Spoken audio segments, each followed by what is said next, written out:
Remember the great man, Jonathan, a billionaire, Zikiwe, was a great man. So are you talking about him or something? Anyway, there's a lot to talk about this morning as we begin this morning. And remember, we're here to ensure that you have a bright start to a new working week for those who are going to work. And the schools, they're closed at the moment, so the children or kids at home, holiday. I love it. I'm not even a parent yet, but it feels like when kids are on holiday, those of us who are not parents love it. Sorry for those of you who are parents. Yeah. We love it because the roads are free. The kids are coming to school. There's a noticeable difference. Yeah. There's a noticeable difference on the road. So and even as a child, it just reminds me of my days as a child. Yesterday was Palm Sunday. The holidays are here because, of course, Easter is already around the corner. So the children are more than excited to be at home. Absolutely. I promise you. Well, let's start off with the stories very quickly. Let's start off with a misunderstanding that seems to have taken place in Ondo State between the governor himself and, not forgetting to, between the Minister of Information, talking about Mohammed Idris. Well, the story has to do with the fact that the Ondo State governor has been talking tough. We talked about it here a few days ago, last week, upper week, about the insecurity, the rising problems that insecurity is indeed bringing to the land. So while talking, he did get a response from the Minister of Information, and that was via a tweet on X. Yes, I said tweet on X. You get what I did there, right? Yeah. He said, I would like to make it clear that at no time did I dismiss Governor Zulum's security concerns or ask that he be ignored. Completely false. Kindly disregard the reports claiming that I did so. I urge all media platforms to be accurate and responsible in their reporting. Now, this is what I said. Yes, security is indeed improving in many parts of the country. Even if acts of violence have been completely eradicated, security agencies are working round the clock to ensure that the situation in some parts of Borno State and others are brought under control. It went on and on and on, talked about the synergy between security agencies, and then went ahead to highlight the fact that the Tinubu administration is committed to eradicating acts of banditry and terrorism across the country. But why did he come out to say all of this? According to him, the Minister of Information, he said there was a misrepresentation of his statements made earlier. Okay, that's what he said. And he said government calls on all, especially the subnational governments, to join hands to ensure rapid eradication of the remaining pockets of criminal elements wherever they may be. But prior to that statement, or prior to this statement, how did Governor Zulum feel about the earlier information that he got? He got the fact that he got the information that in as much as he's been crying foul, because this is not a case of the boy who cried wolf, you know, this is real, it's happening in Ondo State. Verifiable, yeah, and it seemed like he was ignored. So in an interview where News Central was present, he had this to say as well.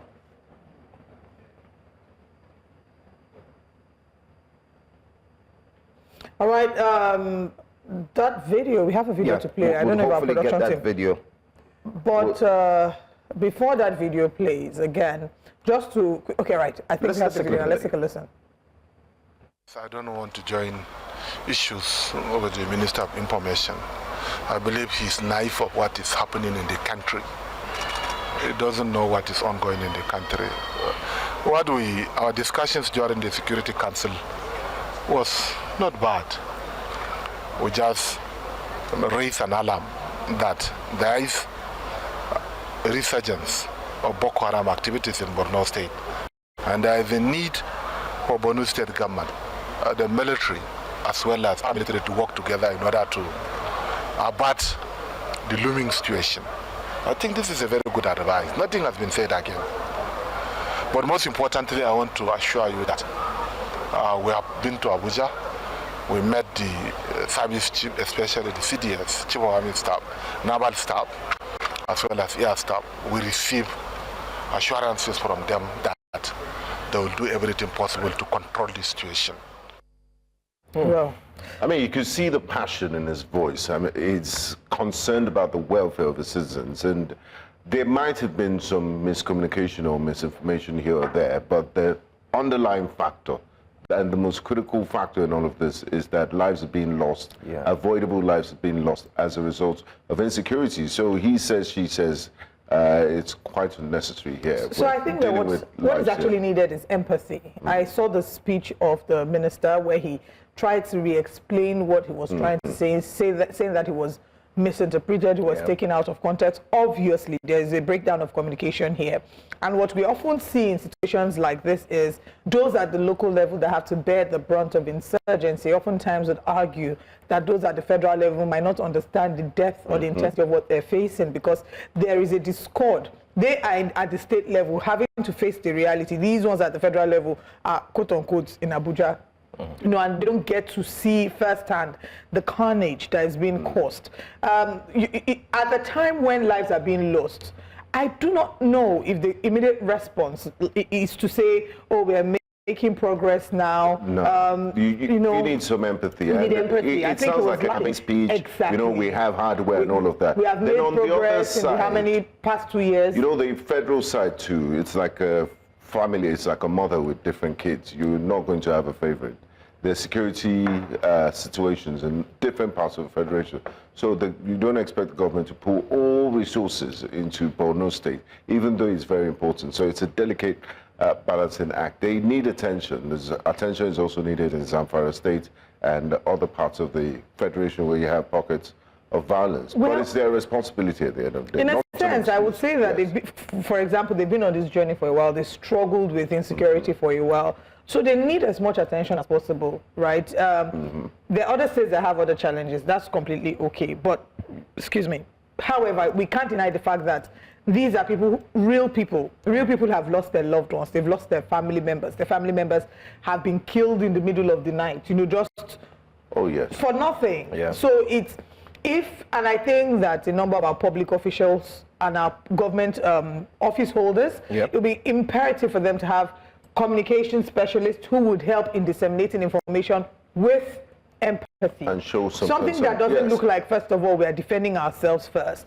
When a Nigerian life has been lost, when one Nigerian life has been lost because of insecurity, the government has failed. The government has failed that person. Once you've been lost, you have failed that life. I agree with you. So you are accountable to the Nigerian people. And it's understandable that different countries around the world are facing insecurity on different levels. We probably may never be able to completely get rid of insecurity.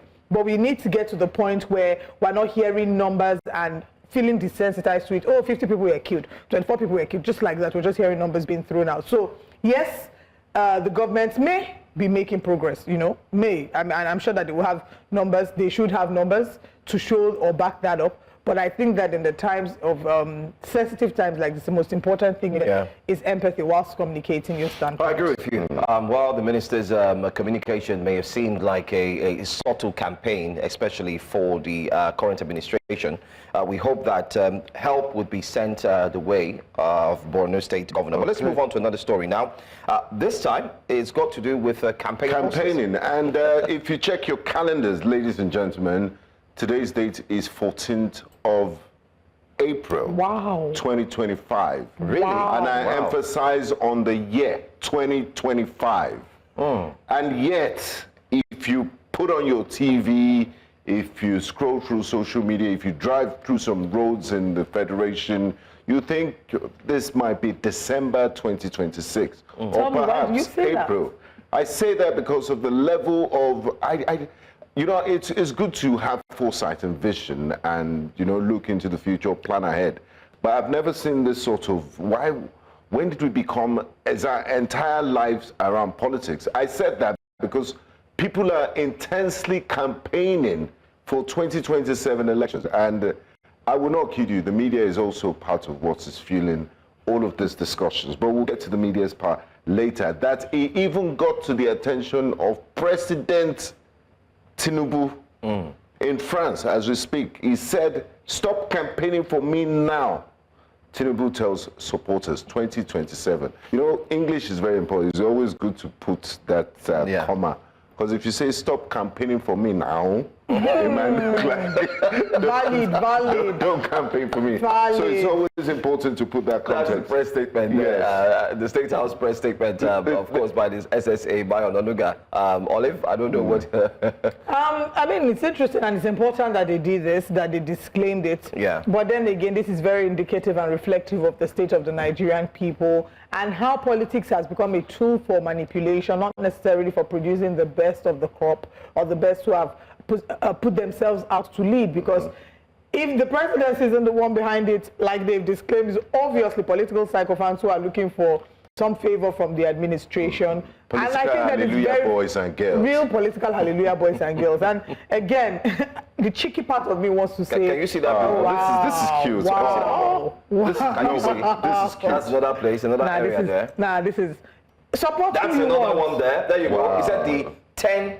Well, the 1019 initiative. That's from the 1019 initiative. I think that's another one. Where are these guys getting all this money initiative, from? you need to relax. You need to chill. And all these groups, they just... You yes. need Can you see the other one? He has his picture in the circle there. And he has his logo, his infinity logo, you know.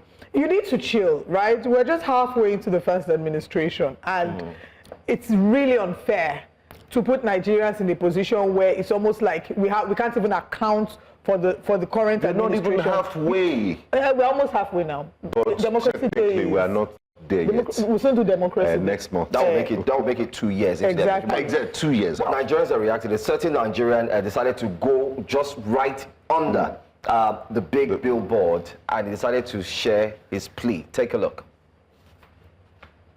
Tinubu, I beg, Tinubu, I beg, I tell God they beg you, I beg. No come out again for 2027, I beg. The one where don't do us, don't do. I beg, Tinubu, I beg. Tinubu, I need that, they beg you, I beg. APC, I beg. No come again 2027, I beg. Nigerians will suffer, will they hungry. I beg, Tinubu, I beg you. No come again. I beg, 2027, no one see your poster again. Tinubu, I beg you. If you get it wrong, don't do you, forgive us. I beg, we don't get 2027. Tinubu, I take God, beg you, APC. I beg. Reactions there. Anyway, that's just one of the many videos you find. That tweet from Bayo Nanuga, the presidential person, there are different layers to it. One, he acknowledges that, okay, it's nice the president has supporters and all of that, but I'm sure he's gotten to a level of, I mean, this thing might backfire and ridiculous, because who doesn't want supporters? Politics is a game of numbers, but the timing is also crucial. It's kudos to the presidency for coming out to distance themselves from all of this, because many people would just think, oh, it's the government that is doing this. They're very insensitive to the plight of people. And they're thinking about it's good that they came out to do this. Right. And just to say that even as we count down to elections, right, because whether we like it or not, behind the scenes, the countdown to 2027 has started happening. The alignment and distancing is already happening. But the best form of campaign is great work, is excellent, phenomenal leadership. You don't have to work so hard, you know, and this is not just for the presidency, for for those who are running for, you know, gubernatorial elections, for those who are vying for the Senate. Even the state. If you're already there, the best way to campaign for a second term is doing excellent work while you're there. If at the end of this administration, things like power, Nigerians are not complaining about band A, band B, band Bubuero, and we can see that we have steady power supply, we're not having to pay through our necks, you know, that the quality of life has improved. They will not need to beg anybody to vote. Nigerians will troop out en masse to vote. So the best form of campaign for any serving politician is to do an excellent work in representing the Nigerian people. Like the Holy Bible said, that it will bless the work of your hands. So politicians also need to show working, so Nigerians will bless them democratically. Very interesting. But again, this is just a reminder that we're planning for 2027, whether we like it or not, because he who fails to plan plans to fail. Wow. Wisdom on a Monday morning. Words on marble. Thank you very much. Of marble on a Monday. Thank you very much for acknowledging that was sizzling. My wife's wisdom. A little sprinkle of, what is your wise wisdom? Of wisdom. Anyway, just yesterday, a story broke, and it's still got to do with Nigeria's president. This time, it's got to do with the United States court, which has ordered the FBI DEA to release President Tinubu's records. This story was everywhere yesterday. What is the potential diplomatic repercussions of this, especially looking at the fact that the U.S. court order on relations with countries whose political leaders are subject to such scrutiny? Now, don't forget, too, that this was equally pushed and followed by a few Nigerians earlier on, that was before the elections. It was a big issue. Yeah, it was a big issue. They even went as far as saying, listen, bring out the criminal records, bring out the records in courts. Let's see what it would indeed tell, so that Nigerians can see for themselves who they want to, vote for. But then again, the response to this still came from the SSA, which is Bayo Nanuga, where he said this has no bearing. There's nothing new under the sun. There's nothing new. There's nothing to worry about, even if it's been released. But Nigerians are saying, oh, here you go again. He said journalists have sought the presidency's reaction to the ruling last Tuesday by Washington, D.C. judge ordering the U.S. FBI and DEA to release reports connected with President Bola Ahmed Tinubu. Our response is as follows. There is nothing new to be revealed. The report by Agent Moss of the FBI and the DEA report had been in the public space for more than 30 years. The reports did not indict the Nigerian leader. The lawyers are examining the ruling. And then Nigerians went on there to say, if they're examining the ruling, then why are you putting out a press statement? You can just waited and so on. And I'm like, come on, he has the right to I do think that it was important for him to respond. It's very key. I mean, we must say they're spot on in their responses this past weekend. Very, very key. Because and the timing too. Because at the end of the day, when anybody hears that, any Nigerian who has been in Nigeria, who's followed politics, especially at the last elections, would understand that the first reaction is because of the allegations of, there's several allegations that have trailed the president pre and even post his being sworn into power. So once you hear that, the first thing that comes to mind is, all of those are being confirmed. So yes, we'll see what the reports are going to reveal. If there's nothing to hide, there's nothing to be afraid of. And I mean, at the end of the day, I hope it just puts an end to, regardless of the outcome of all this speculations. You say lie. We're tired. Every other 6 months, this allegations so I think come up. What might be revealed would be also a large determinant of the future. Exactly. If it's revealed that there's nothing, there's nothing there, then things will probably return to normal, unless there's evidence that supports otherwise, that supports the opposition claims, then that might heat up the polity. So we really don't know what this would look like, but I guess we'll just have to wait. The moral of the story is in life, in everything you do, try and reduce the amount of cankerworm you have. The amount of what? Cankerworm. Because one day... did you do biology in school? Did you study cankerworm? Yes, I did. I was a science. Have you seen a cankerworm? I was a science student. What does a cankerworm look like? Used to do like this. Okay, before we get into our wake up conversations, exactly. Before we get into that zone, we'll share with you the top stories so that we can use that moment to catch our breaths and come back ready for today's show. Well, let's share our top stories this morning. This morning on Breakfast Central, government and community leaders unite against renewed attacks in Plateau. Trade war, we analyzing President Trump's tariffs policies, as well as the implication of these policies on the Nigerian economy and the world at large. We'll be also talking about Anambra gubernatorial elections. Political lines have been drawn. We're counting down. Governor Mutfwang visits victims of attack in Bokkos. Still looking at the insecurity in the north. We'll be reviewing the newspaper front pages as we do every morning, and this is where we open the phone lines for you to call in. For all these and more, stay with us.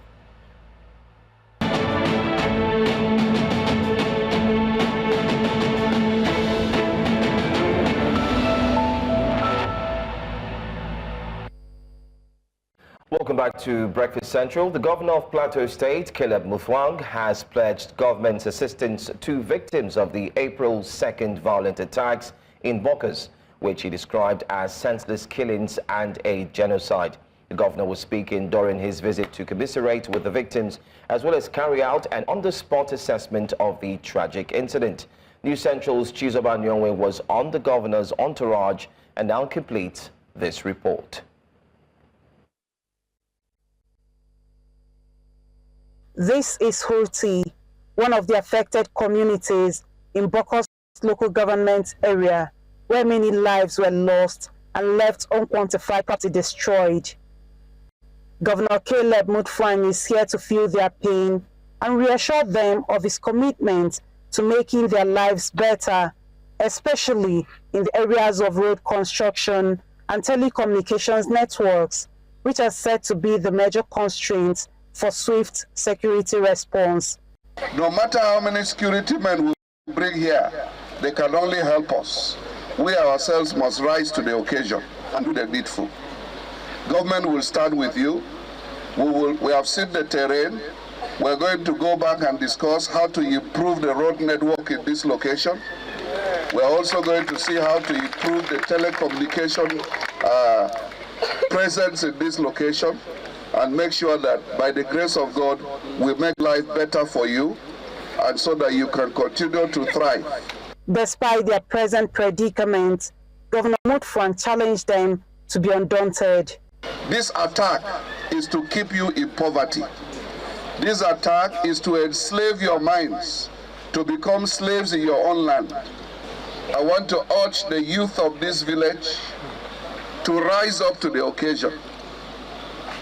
The youth of any community are the strength of the community. And it is time for us to put aside our differences. It is time for us to unite and live as one people. At the gravesite of the victims, prayers were said for the repose of their souls, while the governor promised to immortalize them. Over 2,000 people now take refuge in 4 different internally displaced people's camps in Bokkos. Most especially the houses that we are born. We want the government to help us and rebuild the houses for us. And this is rainy season, and we want to go back to our farm because this is our source of living in the community. We need the government to ensure that we are safe. And also our roads are not good. That's the main point where they got to us and they killed so many people. My house is they're born all. I need government to help us. Now with the visit of the governor here in Horti, one of the communities affected during the last incidents in Bokkos, with the assurances he has given, one would believe that everything possible will be done to ensure that relative peace once again returns here. From Bokkos local government area of Plateau State for News Central, Chizoba Anyoi. Really sad way to kick off our top stories, but a very necessary conversation to have this morning. So much has happened in Nigeria's Plateau State, and we are, of course, diving into the recent attacks that have bedeviled the state, the rising tide of attacks that has drawn the attention of government, security agencies, and community leaders into a united front. On this segment of the program, we will further unpack the implications of these renewed attacks, challenges, strategies, and alliances needed to tackle this violence head-on. Joining us this morning for the discussion is Reverend Pandam Yamsat, former President, Church of Christ in Nations. Good morning, Reverend. Thank you very much for joining us. Good morning. Good morning. Right. I think the first thing to say would be to extend our thoughts and our prayers to the people on the plateau, our condolences for all the lives that have been lost in the most recent times. How would you say that these attacks, the ones that have happened over the past years, and even the most recent attacks, how would you say it has impacted the people on the plateau, psychologically, emotionally, and otherwise? It has impacted our people a great deal, and people have been demoralized because of these attacks. As if we have no government, as if we have no army, as if we have no police to bring to an end this problem that has been bedeviling us on the plateau. Over 20 years ago, 2001, and the thing has been going from bad to worse. Now displacing people from their inherited farmlands and communities. It is depressing. It has been very depressing indeed that the army cannot quell down this. The police cannot quell down this. As if we have no, as if there is no, as if it is a state of anarchy. Right. I mean, and now we are in the rains have begun, and the terrorists have taken on their arms again, against the communities. No, it is very depressing. Now, Reverend, what roles would you say the government at both the state and federal level has played in addressing this state of insecurity that you said has been reoccurring since 2001? What's your assessment of the government's response in all these years? The assessment is that it is as if they have failed. But our army is a well-respected army, not only in this country, but outside this country. When they are outside, quelling crisis outside this country, they do very well. When the police are outside this country, quelling crisis in other countries, they do very well. But in our country, it appears they cannot quell the crisis in our own country. Why? That is the question we're asking. And they are all over the place. Right. Showing to the world that they are able to do it, but then they don't do it. It is not that they are incapable. It is not that our army is incapable. It is not that our police are incapable. Something is wrong somewhere. Well, Reverend, talking about something being wrong somewhere, the governor of Plateau State had earlier on last week identified these excessive killings to being a genocide. Do you share the same thoughts with him? Very well. It is that they are wanting to displace the indigenous people in the land so that they can take over. And it is very clear. Places where they have displaced them, they are there. The Fulanists are there, living in those areas, displacing the people. So it is that they want to displace the people, destroy the people so that they can take over the land. So the governor, our governor is right by saying this is sheer genocide, which it appears the world is not ready to accept that word. But it is true. So if you agree with the governor that it's a genocide, what would you say would be the underlying reasons? Would you say it's colored by political reasons, religious reasons, or otherwise? All of the above. All right. Now, Reverend, you've often led community efforts to, deal with this insecurity and community-based response to this. Could you share some of the approaches and some of the results of this community-based initiatives to foster cohesion in the community and provide a sense of security? Could you share some of the things you do and some of the results also with us? During the long regime, an interdenominational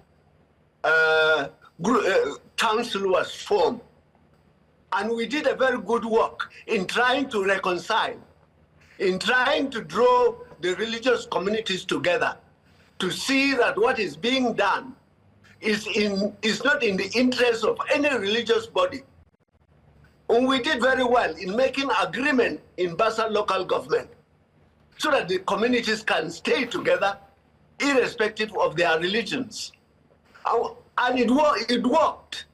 They signed an agreement, but it appears that that agreement was not honored by these groups of people who are wanting to displace the original owners of the land. All right. Now that Mutfwang has come, he has now reinstituted that inter-religious body. And we're about to start work. And while he's inaugurating it, this crisis in Bokkos has risen up. So it is as if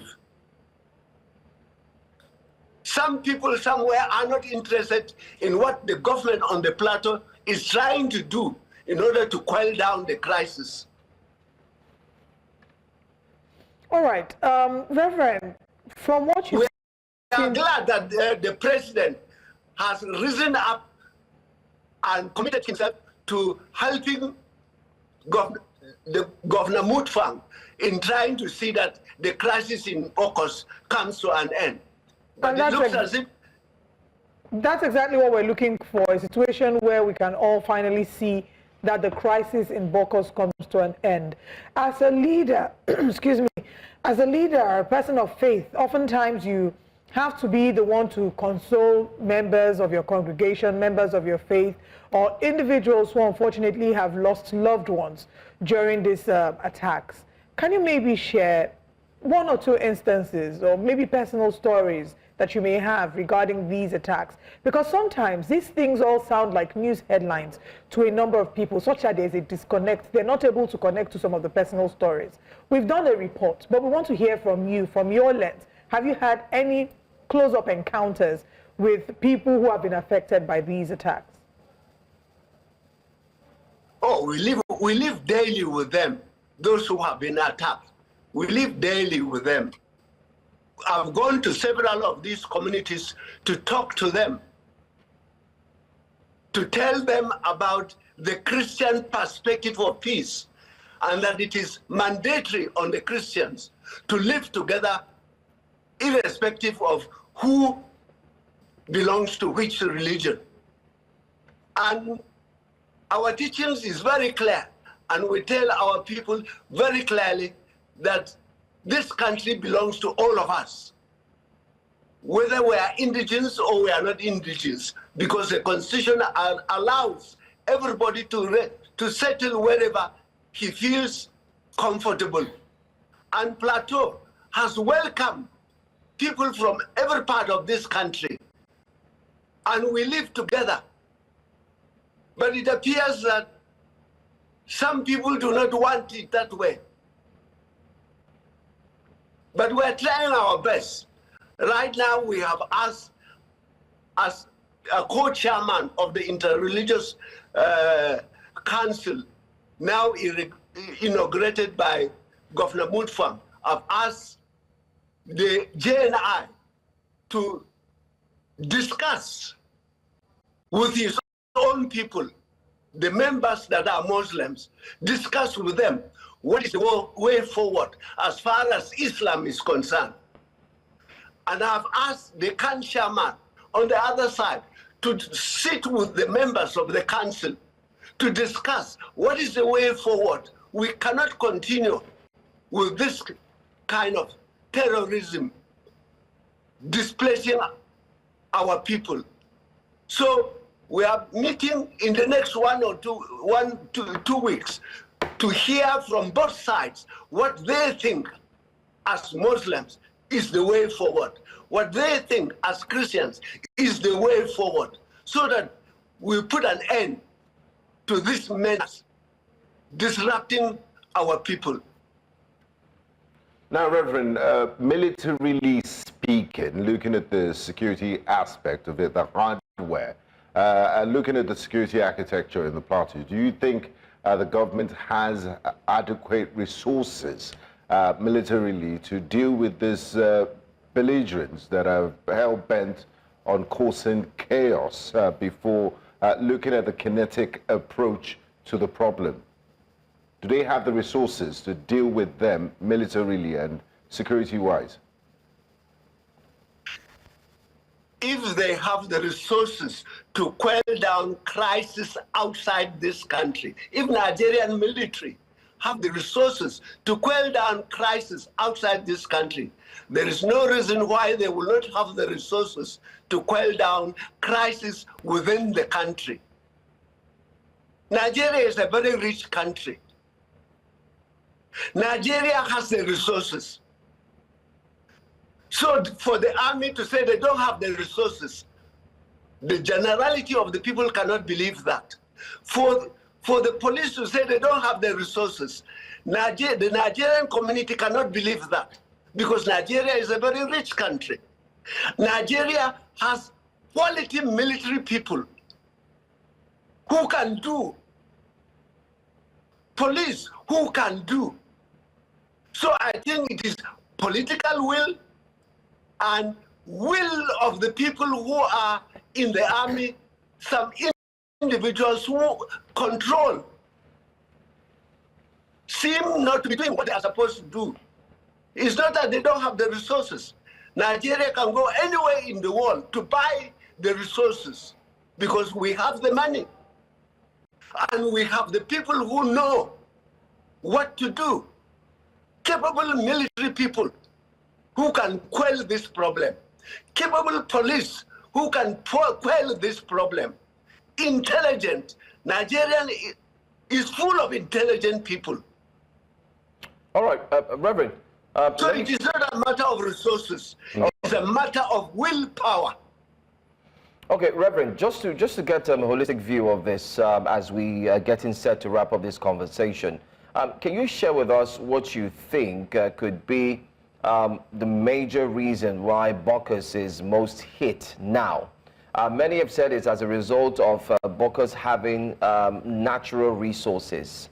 Secondly, they've said that these assailants are not even from that area, that they come from outside of the country as much as possible across the border. What have you heard? And can you share this with us? I think I share that view. Bokkos is a very rich land. It's a very good farmland. It's a very good land for grazing, full of resources underground, right across to Bauchi. And it looks like people know that those resources they want to take over. But why would they want to take over? Why can't we share it together? We have not said they should not come. We have not said they should not be a part of the share of the problem. Why do they want to take the people off? Why can't we share? Right. Reverend, once again, our hearts really go out to the people of Bokkos. We can't imagine the pain and the trauma you've had to deal with as a people, and even on a personal level for you, how difficult it might sometimes be to reconcile your faith with all the suffering that the people have to experience. But we hope that in the midst of all this chaos, that you find moments of hope and solidarity, amongst the people who are there, and that in the nearest, as soon as possible, we can put an end to the conversations about insecurity in Bokkos. Thank you so much for your time with us this morning. Reverend. Thank you. Thank you. All right. Quite a heartbreaking conversation really to have this morning, because like I did say in one of the questions I asked, that it's easy to see it as a news headline, but that is the reality of someone, The people, I mentioned this a while ago, that I was with friends at a fellowship once, and somebody brought it up as a prayer point and said, my family is in Plateau, please pray for them. There was an attack in their community last night. They heard the attacks all through the night, and they're sort of scared of what the next day would look like. So this is the reality of Nigeria, and some of us, it feels like we're shielded from the suffering that's happening, and I really hope that we can be more connected to realize that an injustice to one is an injustice to all. Absolutely. Yeah, I agree. Anyway, we'll go on a quick break now. When we come back, we'll be going to another, I would say, touching story. This happened not quite long ago. It's a story that you would want to hear. Most importantly, it affects the justice system here in Nigeria. Stay with us. Breakfast Central continues in a moment.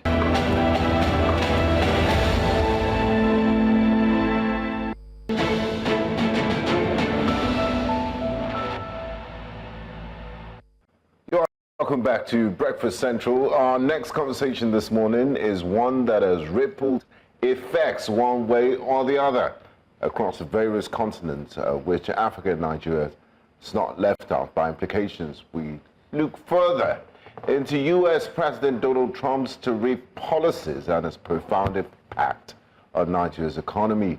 From trade imbalances to industrial setbacks, we'll explore the hard-hitting realities behind the numbers. Join us this morning on Breakfast Central to discuss this is Collins Nweke, a global affairs analyst and a good friend of the house. Nice to see you in Nigeria, Mr. Nweke. And a warm welcome to you. Thanks for joining us for Breakfast Central. Thank you, Wenga. Thank you for having me. Olive and Joe, it's a pleasure to be with you guys. Great.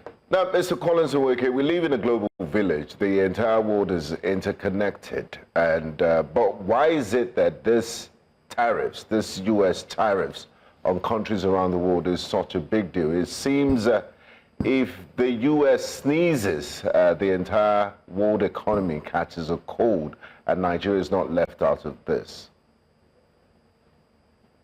Well, we have a president who had promised Americans and the world that he's going to do exactly what he's doing now, which is, shake the world up and actually, do some reciprocal policies around, trading partners of the United States of America.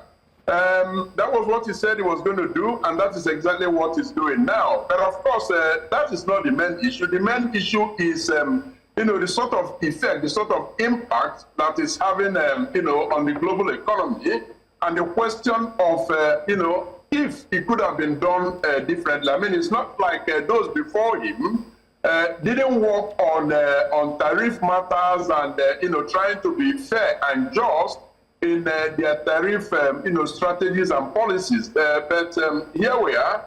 The reality is that, Donald Trump is, part of a different mood. And so he decided to go this way now. For a number of countries, it is a lot worse than what it is for Nigeria. For Nigeria, we're looking at 14% tariff, okay? For other countries, we're looking at over 100%. And so, in the justification here, like you alluded to, is the fact that there is a slight trade deficit between the United States and Nigeria, something close to $2 billion US dollars. So that's where we are, really. Anyway. But how do you think Nigeria is responding to this? Do you think our response is indeed well enough to actually quell the situation? Well, I do not know that Nigeria has actually taken any major step either to retaliate like other countries, have done, or actually try to, negotiate like indeed other countries have done. For instance, United Kingdom. So I'm not very conversant with, exactly what Nigeria has done.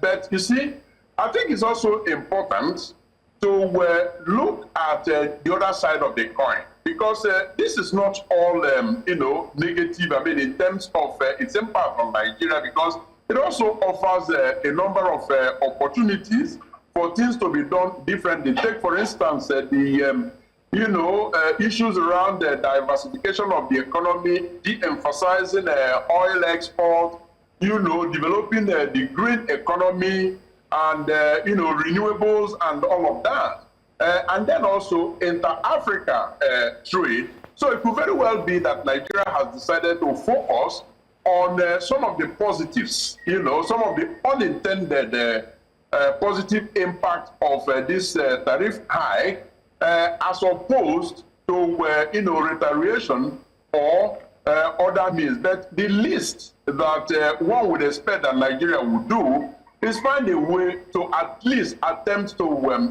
negotiate with the United States of America. But like I said, I have to be upfront about this. I'm not sure exactly what, the response that the government of Nigeria has given. Okay, I know that you wrote an article, and in your article you're advocating for a just and inclusive energy transition for Nigeria. How do you think that, tariff wars like this, I mean, some have referred to it as trade wars or tariff wars, whatever you might choose to refer to it as, but how do you think that scenarios like this might implicate Nigeria's ability to transition to energy and keep up with global best practices? Bearing in mind that we, of course, have been hearing about the ban of importation of solar panels and the like. So how do we fare in these conversations? Well, yeah. For Nigeria to achieve a purposeful, meaningful energy that will serve the entire country, businesses and all of that, they've got to look at, an energy mix. So which means that Nigeria would not be dependent on just one source. You've mentioned solar panels, they are not manufactured here. But you see, the point is that there are other countries, for instance, in Europe and so on and so forth, where they are manufactured.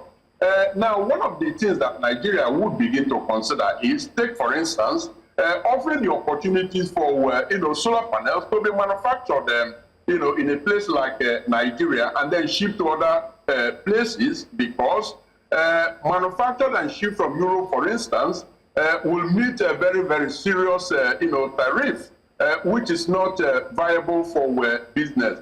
So take also other aspects, thermal energy, for instance, biomass. Nigeria has opportunities in these areas, and they can then begin to develop them. Hydro energy, little dams in streams scattered all across the nation. They can begin to source for the technology from every part of the world. Europe, for instance, to begin to develop those sources of clean energy. Now, the Africa Growth Opportunities Act, AGOA, is set to expire this year. Do you think President Trump will be renewing it? And also, what other trade opportunities can Nigeria capitalize on or expand towards? I mean, looking at the EU, for example, and other regional blocs, what opportunities are out there? It is doubtful that AGOA is going to be renewed. President Trump has said that much. So it will be a surprise if it's renewed. Now, is it going to cause some ripple effects on Nigeria? Well, yes, indeed, but I believe that the effect is manageable. For instance, you have alluded to developing export relationship, closer export relationship with other countries of the world. As you know, there is this movements around, development of another trading bloc. I'm trying to remember the name now. Is it BRICS? BRICS, yes. As a matter of fact, So these are, groups that are actually courting Nigeria and other nations so that they bypass America and, create opportunities beyond what AGOA would offer. So I do believe that to some extent, the reality is dawning on a number of countries, including Nigeria, that, America is letting everyone to be on their own. And when that happens, it creates opportunities for you to, seek other pathways, other avenues. And so that's what Nigeria will be doing. Turkey is making a very, very significant inroad into Africa and other nations of the world. Russia has shown interest, and so on and so forth. So there are opportunities beyond America. And those are what many countries are now, exploring. I'm glad that you mentioned other opportunities beyond America. I mean, you did highlight Belgium as a potential partner for Nigeria's transition to, clean energy. So how would you say we can foster non-tariff-based partnerships with countries that are not embroiled in this tariff war or don't have such concerns at the moment? Right. Thank you for that question, Olive. Well, Belgium and Luxembourg have been trading partners, friendly trading partners of Nigeria. And there is no indication that, in the coming years that, they are going to see anything like what is coming out from the United States. Just to give you one specific example. For the first time in Nigeria's history, cocoa, has surpassed oil in revenue, in export revenue for Nigeria. This is, like I said, happening for the first time. And you probably want to hazard a guess where the chocolate capital of the world is. Well, that is Belgium. Now, related to that is also the technology that drives production. Like Belgium has all of those, and then think of the inroads that fintech is making in the economy of now and in the economy of the future. Luxembourg is basically the global capital of fintech. Now, what we are trying to do within the Nigeria-Belgium-Luxembourg Business Forum is actually assemble all of these players in the areas that have been identified as, lucrative for Nigeria, and get them to, come into Nigeria and then link up with Nigerian businesses so that they can start transacting. And we are seeing quite a lot of success in that area because if you look at the latest figure released by Nigeria Export Promotion Council, the non-oil export for 2024, the latest available figure, stands at over 20%. This is as a consequence of some of these trade promotional activities that bodies like ours are actually undertaking, and we can only enhance them more. That we know now that the United States is playing hardball and is actually no longer trade friendly. Okay, and before we wrap up, I also wanted to ask you what other industries and sectors, I know we've spoken a lot about renewable energy, but what other industries and sectors you think might be affected as a result of this, trade wars that we're currently experiencing? Well, I think the service industry is also set to be affected. Let's not forget that right from Lagos, where you and I are at this moment, there are lots of young people who are actually, offering services to different firms, particularly in the IT sector, that are working right from, their location. Some of them actually back in the villages, working for global conglomerates and all of that. I do not know the extent to which the tariff, war affects them, but I believe that for America, it's going to have, an adverse effect. For Nigeria, I think it's going to be a plus. But more importantly, I think the area that, we have the biggest impact will be in non-oil, sectors like, the steel industry, as an example, just to leave it at one. All right. I want to say thank you so much, Collins Nweke, for joining us. Hopefully, we'll get to have you in the studio before you, in quotes, go back to your place of abode. Thank you so much. Thanks for joining us. I'm looking forward to it. Thank you. Thank you so very much. Great. That's all we've had for you, or we have for you this first hour. But let's quickly remind you of what we've talked about so far. So good with a quick recap.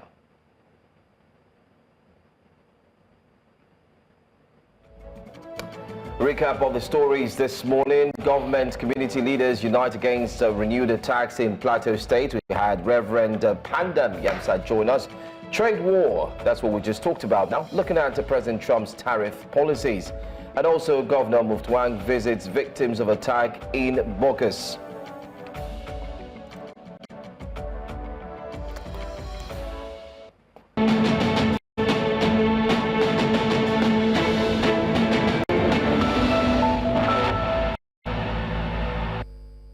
The Kano State government says that it has arrested over 500 suspected criminals allegedly engaged in a variety of crimes, including phone snatching, armed robbery, burglary, among others.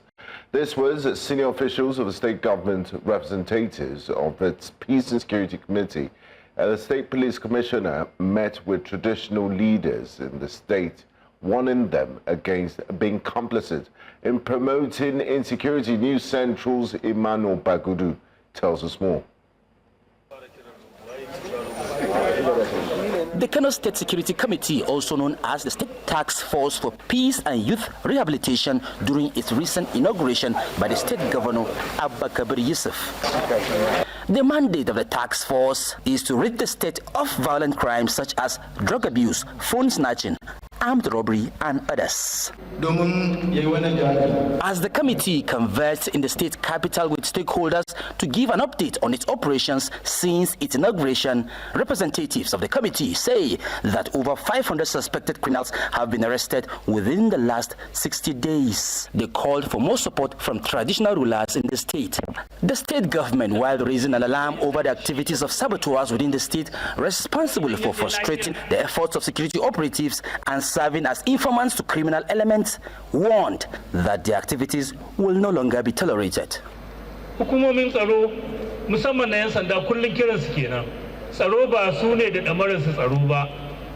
Sai al'umma na gurare sun yunkura da kansu sun yadda za su goya musu baya sannan za a samu tsaro irin wanda ake bukata. We are tracking.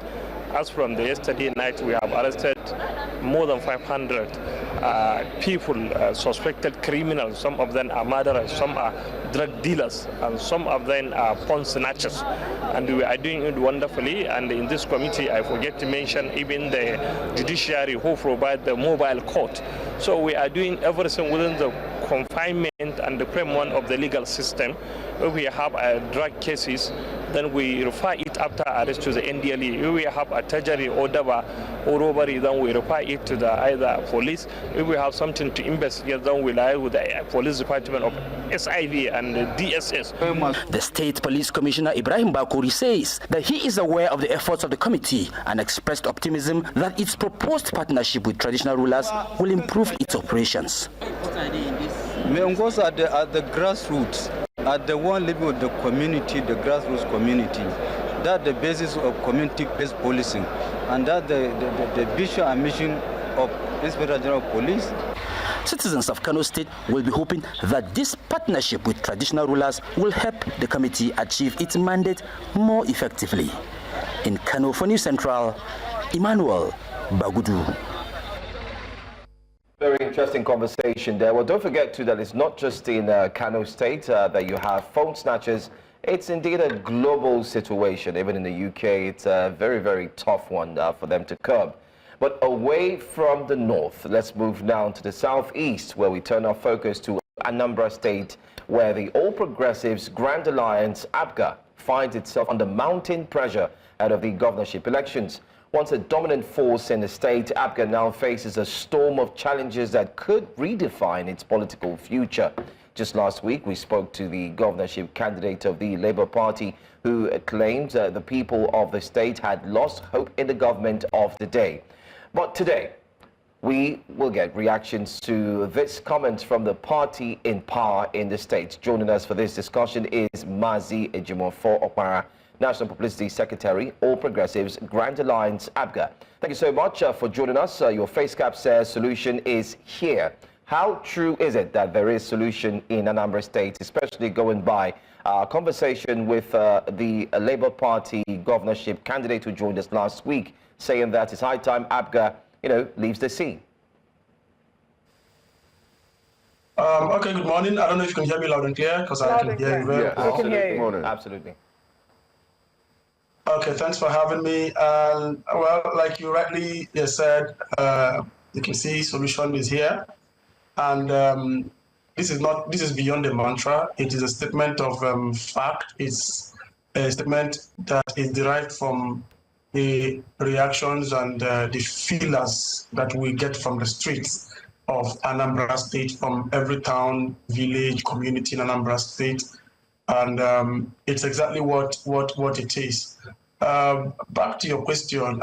Well, I wouldn't know who you refer to as the Labour Party governorship candidate, or who. I don't know which of them. Is it the first or the second or the third or the fourth or the fifth one? Because I wouldn't know. I would like to actually channel my question to, some very organized body of persons, not some makeshift special purpose vehicles that do not even have an inch of space in the state. So much of these people just speak for the sake of speaking. And of course, that is what we are. It's an election, and it's the season. People will come up with all sorts just to also justify their own stand. But the reality on ground, and I'm sure most of the men have actually, come to take a tour of what's happening in the state. The state is experiencing an unprecedented transformational development. And this is not just something that we say. It is something that when we say, we'll tell you, go and verify. So I wouldn't know where to start from, but there are, a myriad of sectors, because the current administration of Professor Charles Chukwuma Soludo and the ABGA-led government in Anambra State is doing so much, and if you'd like, with less. They are doing so much that has, been able to transform the lot of the people across every class, of the society. I would like to, make you to understand one thing today. In your intro, just to make some corrections. ABGA is not facing any storm. As a matter of fact, it's a statement of fact that as of today in Nigeria, ABGA is the most stable political party. I'm not sure the Labour Party person who made that claim can say that of their party. All right, let me just are not just, I was talking about stable. I didn't want to interject earlier on, but we're talking about Dr. George Moghalu, who joined us last week. But then again, we would like to continue this conversation, so please just give us a little bit more time. We have to go on a quick break. When we come back, we'll focus more on ABGA, plus looking at the gubernatorial elections, which is coming up pretty soon. And then you can also react to Dr. George Moghalu's statements made earlier on the show. We'll be right back. Stay with us.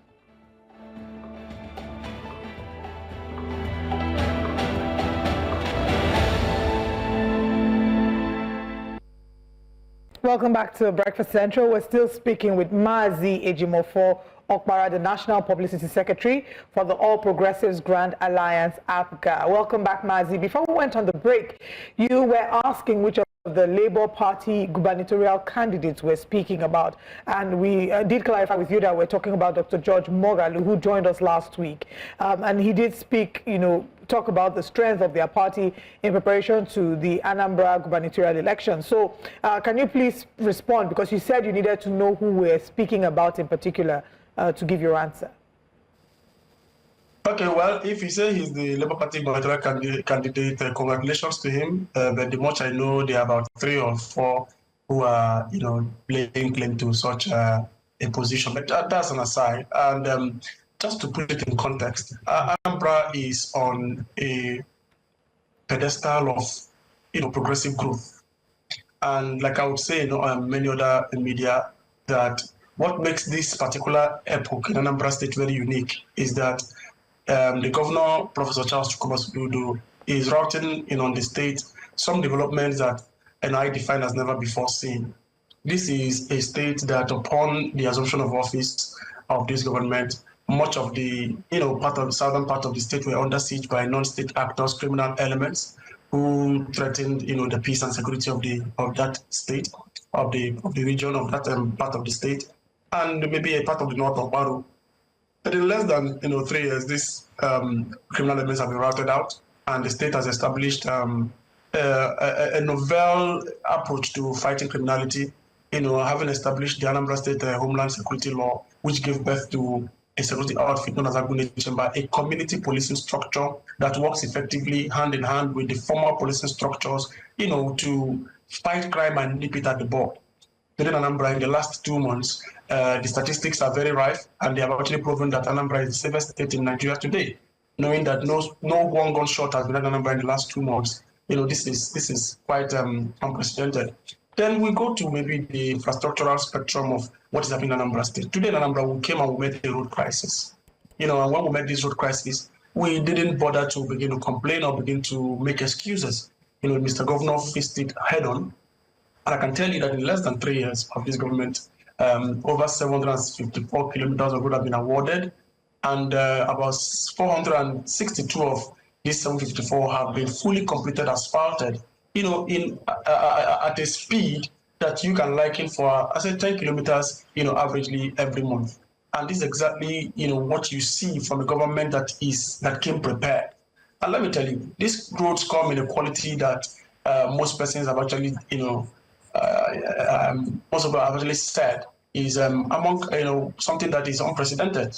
You look at a road that has what we call stone base, subcement stabilization before the asphalting, with a warranty to last for not less than 20 years. This is a state that is currently, given every young person in the state free, qualitative, basic education from nursery school to secondary school, free, totally free. You just come bring your child to school and they are trained, by the best of teachers. Knowing also that this government has recruited in less than 5 months of its assumption of office, 8,115 qualified teachers. And the last time we checked, these teachers were drawn from across 18 states of the Federation. It tells you how competitive the process was and how merit-based the process was. So this is a government that is, I tell people that Governor Soludo will be re-elected in November 2025, not for any other reason, but for his sterling, on the strength of his sterling performance. On the strength of his sterling performance, because when he came on board, he had a manifesto called the People's Manifesto with a supporting document known as the Anambra 2070, a 50-year development plan, which of course he chaired as the chairman in 2019, itemizing the developmental pathways for the state for the next 50 years. And what you're seeing in the state are the foundational works, if you like, of that 50-year development plan. And the government has interventions and focuses on about 5 core pillars. You talk about governance, rule of law, human capital development. You talk about environment. You talk about law and order. You talk about security and all that. These 5 core pillars are the areas of focus for this government, and Mr. Governor is not sleeping on any of them. Everything about the government is moving at a speed that most people are beginning to ask, is this man from the moon? But it tells you the quality of leadership that ABGA has been able, to produce for the state. In the last 22 years, it has been that progressive stability, progressive growth from one administration to another. It keeps getting better. So when people tell you, when someone comes to say that ABGA in Anambra State has not done, it's laughable because it doesn't reflect the reality of the people's understanding or the people's appreciation of what ABGA has done in the last 22 years for them. And let alone, that Governor Soludo has come about to take it, notches higher. This is the state where the governor has constructed and equipped 5 brand new general hospitals. This is the state where we had the biggest urban slum in Southeast Nigeria, if not West Africa, known as Opoku. In less than 3 years, the governor has regenerated this urban slum such that in Opoku today you have over 15 kilometers of well-constructed roads, a brand new general hospital that was never in existence there, solar street lights everywhere, public water system and all that. The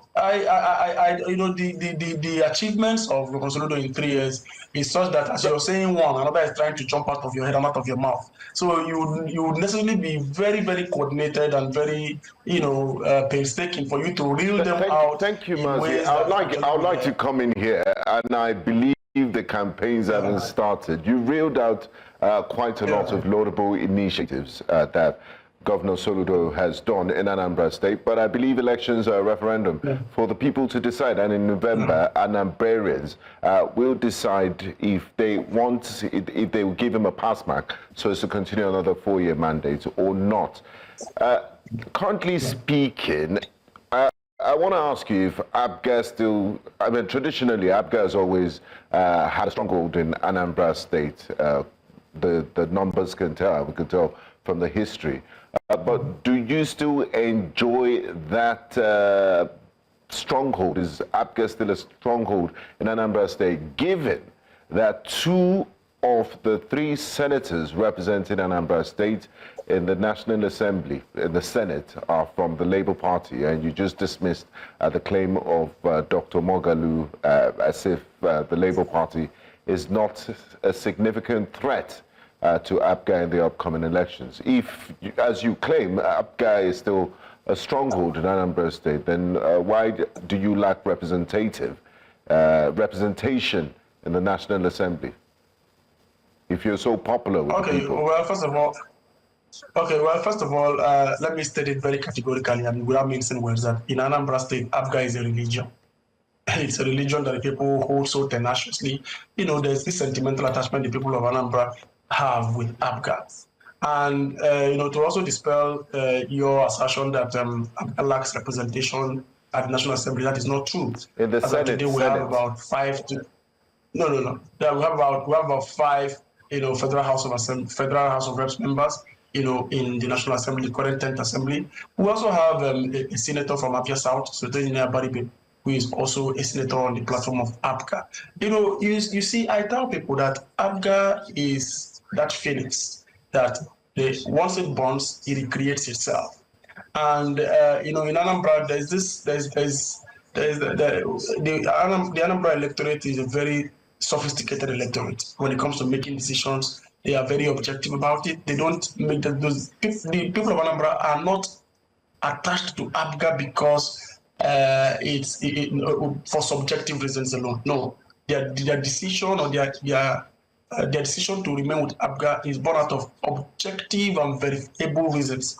Not so much on the fact that APGA has provided for the state in the last 22 years, very visible and tangible progressive development. And this is verifiable. You go to the state, you see the quality of infrastructure, the quality of effort, the quality of governance that is going on in the state. And you tell yourself, who changes a winning team? The people are actually very, very comfortable with us. We've not lost any inch of our grounds. And I tell you, you talk about representation in the National Assembly or some persons, the 3 out of, the 3 senators in Anambra today, and being of Labour Party. 2 being a Labour Party, and the other one, the late Senator Ifeanyi coming from the YPP, then later joined the APC before his demise. And I'll tell you that you profile each of these individuals, they have, some undeniable affiliation with APGA, very undeniable. So, probably you can look at them and say they are, I wouldn't say one and the same, but they are offshoots of, of APGA. And when push comes to shove, they know where they belong. And this is a fact. When push comes to shove, they know where they belong. I mean, it's not a fact. They clearly left APGA a while ago. And you could say that to a number of politicians that were former PDP or APC. You won't. Their current affiliation is what matters. They're card-carrying members of the Labour Party, and they remain members of the Labour Party. Now, what gives you that? What gives you the actual pillars of dominance, grassroots dominance of the party, is when you come to the State Assembly. Of the 30 seats in the State Assembly, APGA occupies over 22 of that seats. It tells you how predominantly grassrooted APGA is in the state. Like I said, some of these elections, Anambra is one of the states that experiences off-cycle elections. And, when it comes to, such federal arrangements, federal elections, maybe general elections, there could be some upset due to some, other reasons, which I wouldn't want to go into in this conversation. But it doesn't vitiate the fact that in the grassroots, Anambra is APGA and APGA is Anambra. And let me add also that in the build-up to the, November 2025 elections, and even in the build-up to the primaries, let me leave the elections on the sidelines. Governor Soludo emerged as the consensus candidate of the Anambra, not just APGA alone. There is a unanimous call, a unanimous decision of both the people and the critical stakeholders of Anambra State that a Governor Soludo must return for a second term in office, and strictly on the basis of his sterling performance. If you come, that day we had students, the student union bodies in the state who came together to, to mobilize themselves and even resources, about 2 billion naira, which they donated to the governor's campaign. And we have the entire youth body in Anambra State, where they have also come together to say, Mr. Governor, we're supporting you and we're mobilizing resources, not just by saying, just by word of mouth, but we are committing our resources to this cause. As of today, there are over 60 support groups with membership totaling more than 120,000 persons who are voluntarily pushing the cause for Isoludo's return for second term. Talk about religious bodies, talk about, the community leaders, past and present, have all come together to say, Soludo, you are the man, to continue on this. And you ask yourself, who is left? So it's as a matter of fact, from Soludo's emergence as the candidate of APGA it was almost inevitable, for the party. And that was why, within the party, he was a lone candidate, because the totality of the party's membership and leadership agreed, and nobody came forth to even purchase the form. And rather, they were contributing money to for him to purchase the form for him and say, go contest. We're not contesting with you, and you are doing excellently well, and these are a vote of confidence on your excellent leadership in the last 3 years. So that's exactly where we are, with regards to the electioneering in Anambra State and the build up to the elections. All right, Mr. Okwara, what's your take on APC? Because there seem to be fears that APC is running and looking forward to have a one-party state. Are there any fears that this probably may be the only term for Governor Soludo? Anyway, what I would say is very simple. You see, as far as Anambra State is concerned, APC is a department of ABGA.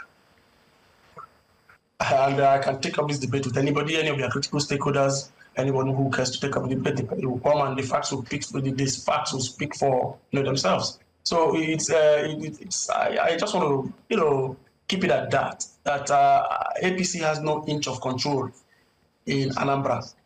APC Anambra State.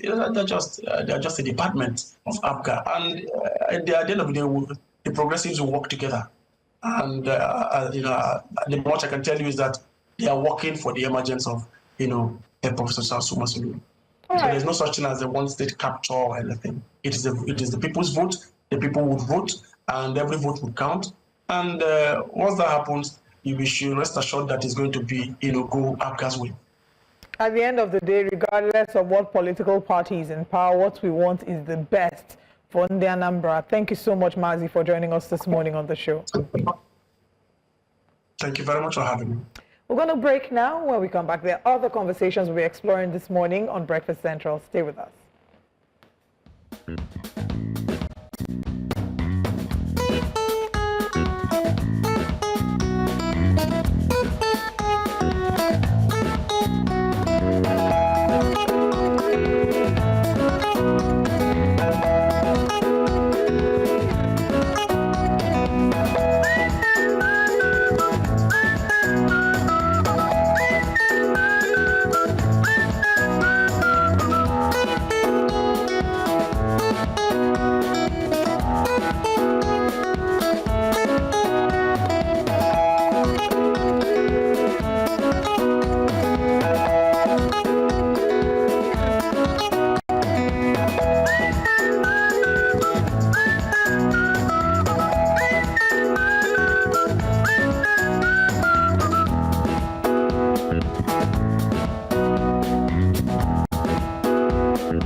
Welcome back to Breakfast Central. Now we'll head to another story, a really sad one in our Ondo State. It's a story about the alleged gruesome murder of Monday Joseph, a tragedy that has left the community reeling with pain and anger and raising critical questions about justice, about security and accountability by security agencies.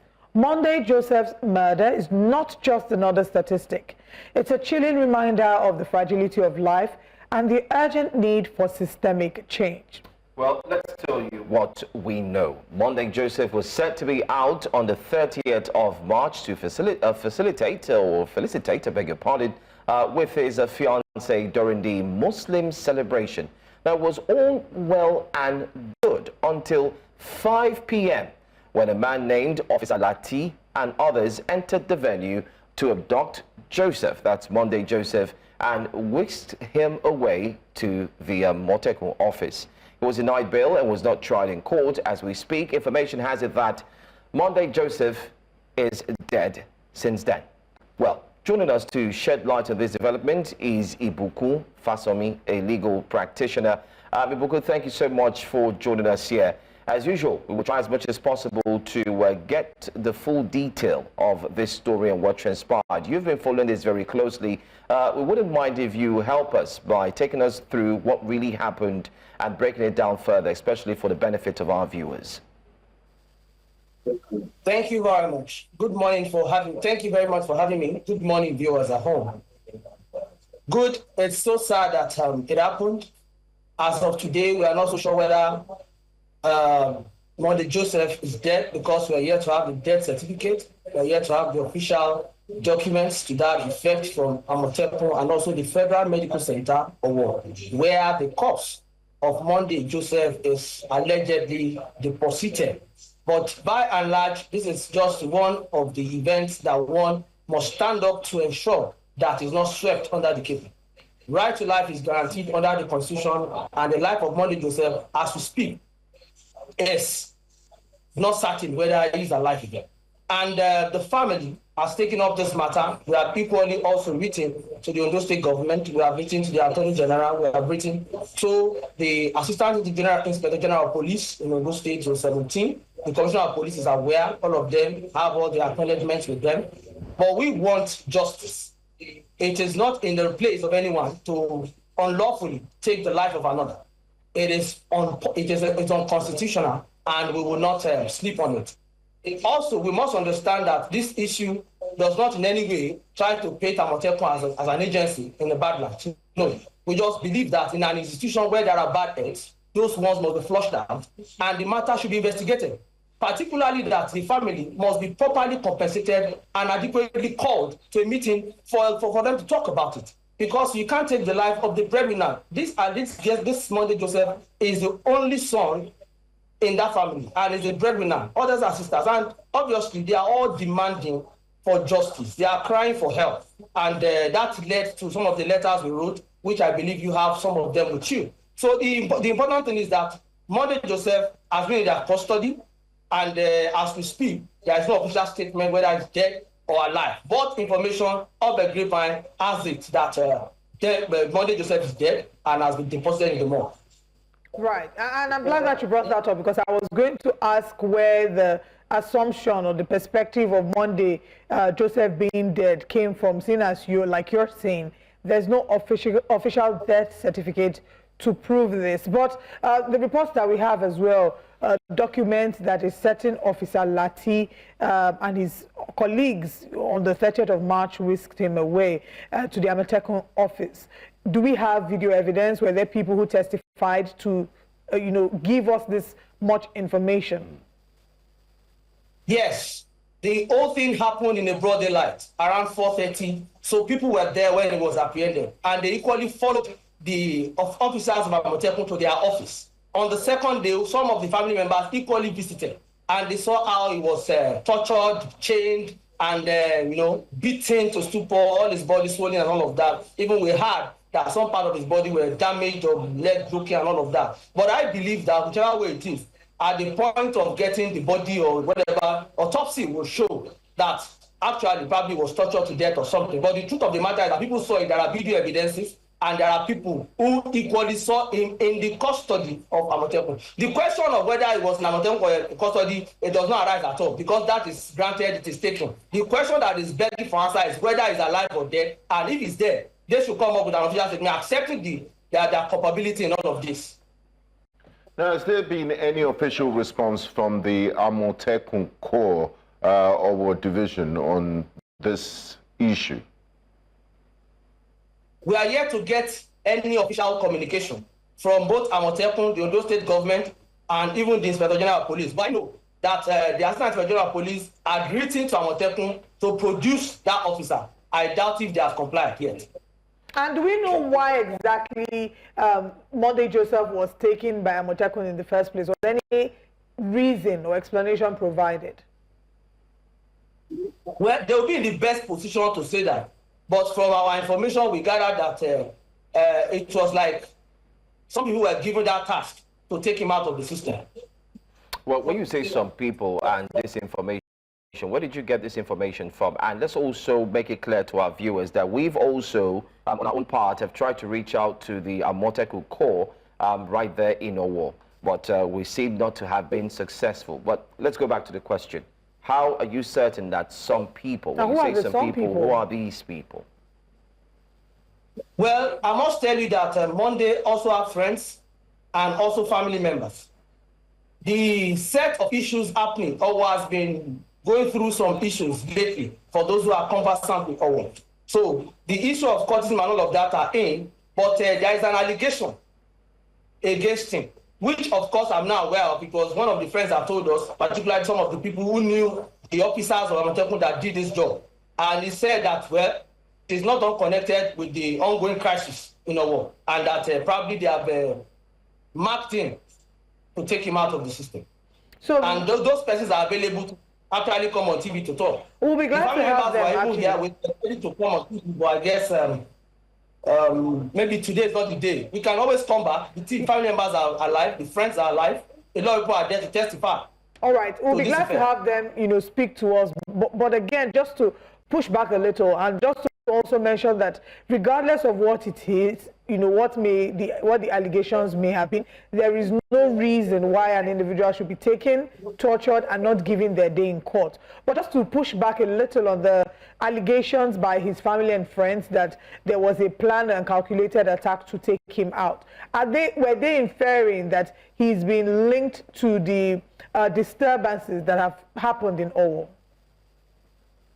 Well, as of today, I'm not aware of any link that has been made to him. But one thing I know is that arrest was made. And I think at the point on the second day when he was arrested, family members visited him and they said they met other people in custody. But it was only Monday that was chained and was thoroughly beaten. So the question of whether he has been linked, well, Amotekun, I believe they will come up to come and defend this if truly they have some defense to it. And whatever it is, it will be nice for us to have them so we can actually exchange one or two facts about this, whether they really have a right to take the life of another person, even in the process of interrogation, even in the process of investigation.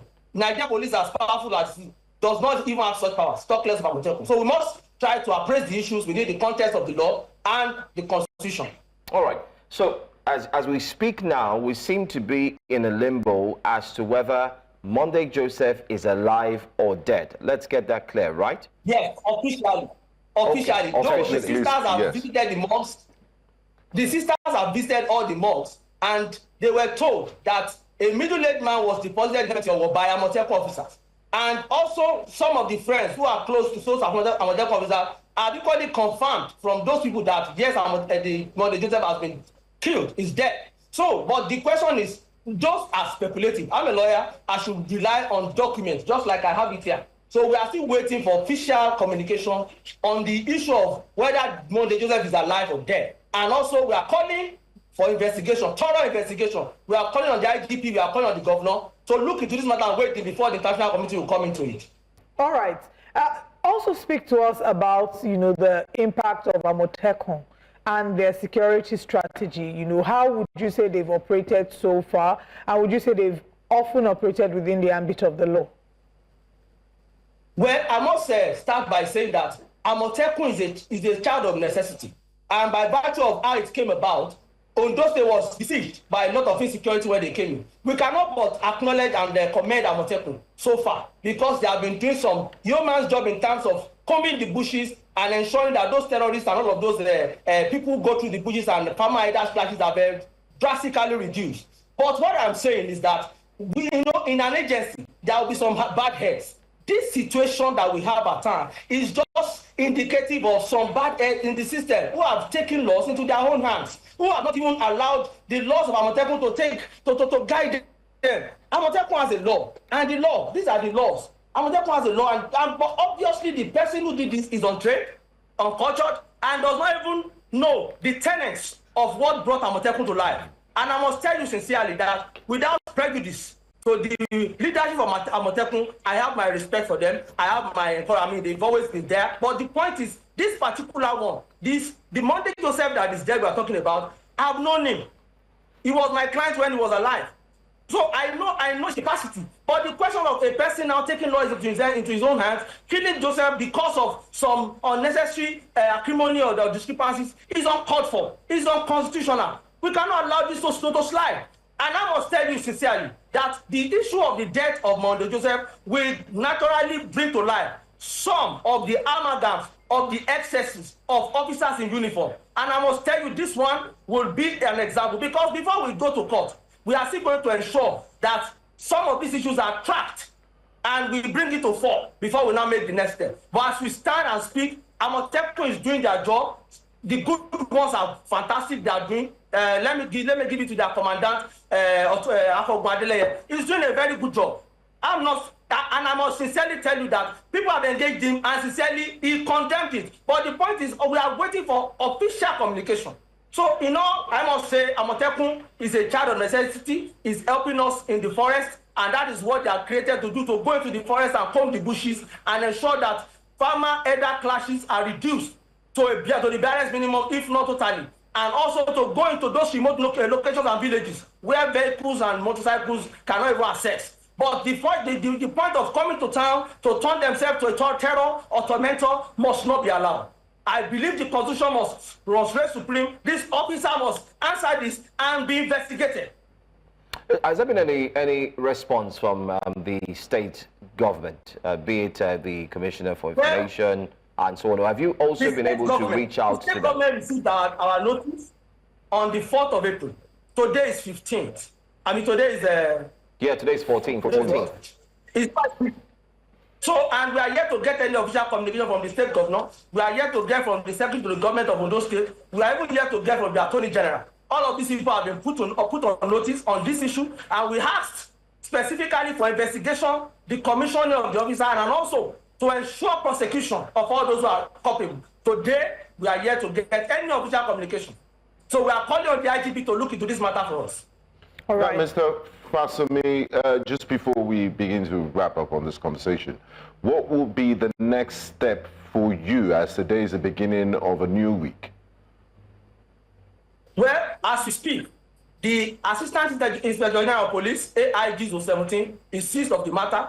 Even the Commissioner of Police was put on notice. So I believe that today, an effort to be made to maybe re-invite them, because they were invited, they didn't come. I guess another reminder will be sent to them. And I know the police knows their work, they know what to do. In this circumstance, life is lost, and I know police, by virtue of Section 4 of their law, and is empowered to investigate and ensure that this is brought to a conclusion, and if possible, prosecution. So I believe that today we have a meeting with the AIG. We are going to meet him, and also we will look into the matter again to know what next line of action would be. All right. Thank you very much for... Of course, the family may decide to go to court, or if they settle, so be it for them. But as we speak, we must get to the root of it. All right. Thank you very much for championing the cause of Monday, Joseph. We certainly believe that every Nigerian has the right to life, and regardless of what it is, they have a right to representation, to being heard, giving their day in court. Now, you did mention earlier that he's the provider, the breadwinner of his family. I'm sure that you've had personal interactions with his family members, with his friends. What are they saying about the impact of Monday Joseph's absence in their lives?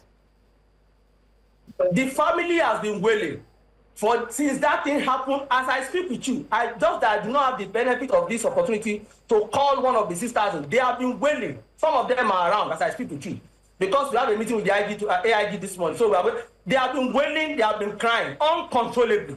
There is nothing we have not done to console them. Even the family in Delta, Monday is a Delta resident in Owo. The family in Delta are wailing. They are even calling for crisis and all of that. The friends in Owo have staged protests to the King's Palace, to several places. But I'm only appealing to them that whatever it is, we should always follow the law. We should see whether we can actually get justice in this country. Some of them do no longer believe in Nigeria. They said we can't get justice. But I strongly believe that this matter will not be swept under the carpet. It's 2 weeks.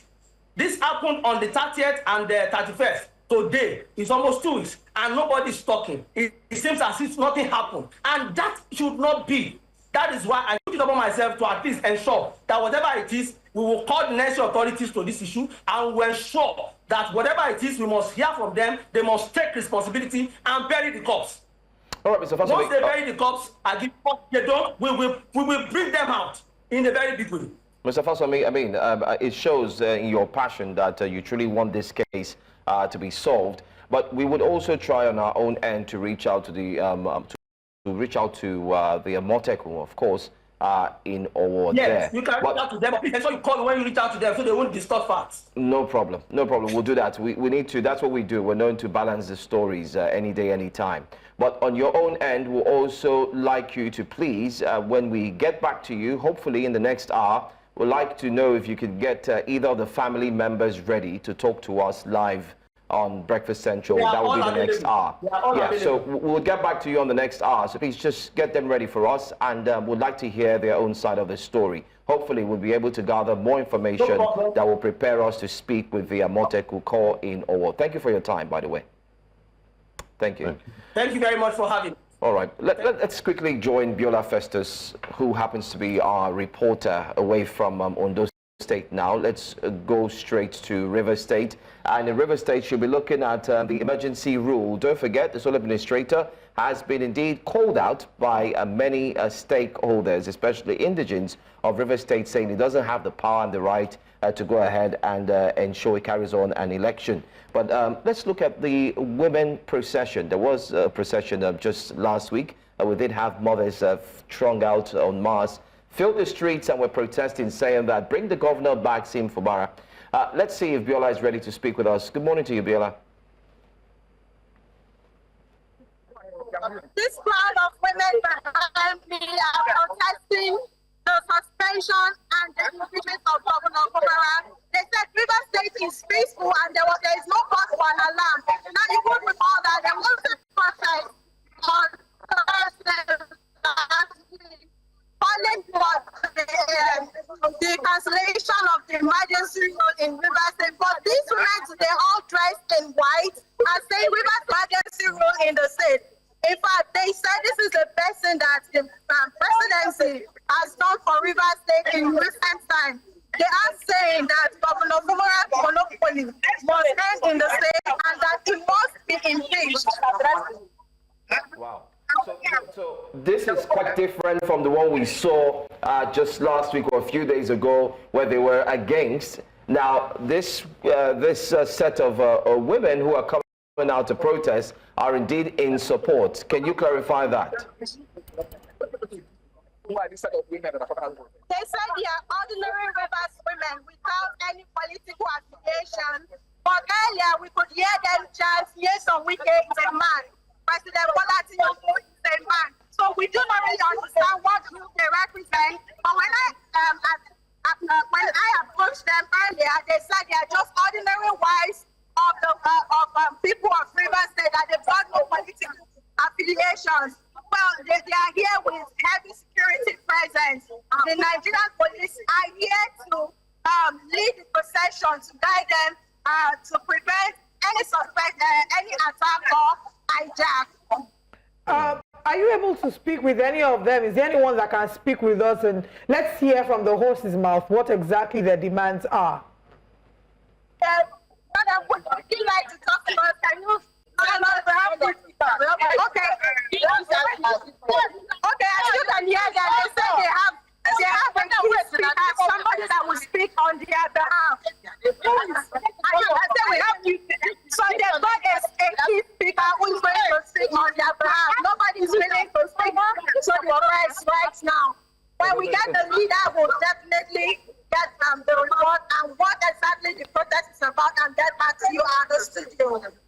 All right, so it's obvious that in that crowd, nobody wants to speak, as we just saw, because you asked them who's ready to speak, but I think fingers were being pointed at who should speak, and nobody's ready to speak. They prefer to pass their message through placard. There seems to be a divide right now. Just a few days ago, we did see a group of women who came out. They filled the streets of Port Harcourt, and they said they were chanting, bring back Governor Fubara, bring back our politics, governor. You have to balance this. This is a different set entirely. Yes, like Biola just reported that they were singing and hailing yes on Nweke. Yes, I saw one of the placards. Nigeria is not lawless, rule of law must stand. Yes, they are pro rule of law, that you can't allow things to degenerate into the question is, what is rule of law? In the River State instance. That would have been a good question to ask one of them. Yeah, but what is the definition of rule of law? Because they would not presenting a budget to people, to just 4 members of the assembly, and not, you know, things that happened in the past. Because they would argue, I mean, each side of the divide can argue about what the interpretation or the implication of rule of law will mean for them. The pro-Fubara supporters believe that they've been treated wrongly, that the governor has been ousted from his position unfairly because they believe that River State was at peace before all of this happened, and that Governor Fubara being suspended is illegal, it's unlawful. That's what they will say to you, that, you know, it's not according. And even the sole administrator being appointed, they would make reference to previous cases, So the same way the pro-Nweke supporters would argue. So I think at the end of the day is what really is. And Joe, at the end of the day, what does the 1999 Constitution of the Federal Republic of Nigeria say under Section 305? It does empower, empowers the president to be able to invoke state of emergency. What about the suspension? So it's the conditions. Yes. The conditions thereafter. Was there chaos? Sorry? Was there chaos? So that's what I'm saying at the end of the day, subject to argument. And we've been seeing the argument from the both sides of the of the divide regarding what they think is happening in River State. Core Rivers people, a number of them would argue in support of this. There are others who would argue strongly against this. At the end of the day, like I say, what really is rule of law in River State? But we'll talk about River State some more. We'll go on a very quick break, and when we come back, we'll be looking at breakfast headlines. Stay with us.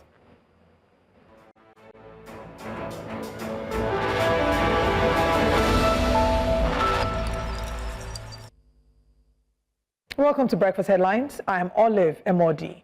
We begin in River State, where sea piracy and kidnappings along River State waterways have become an issue of great concern to many residents.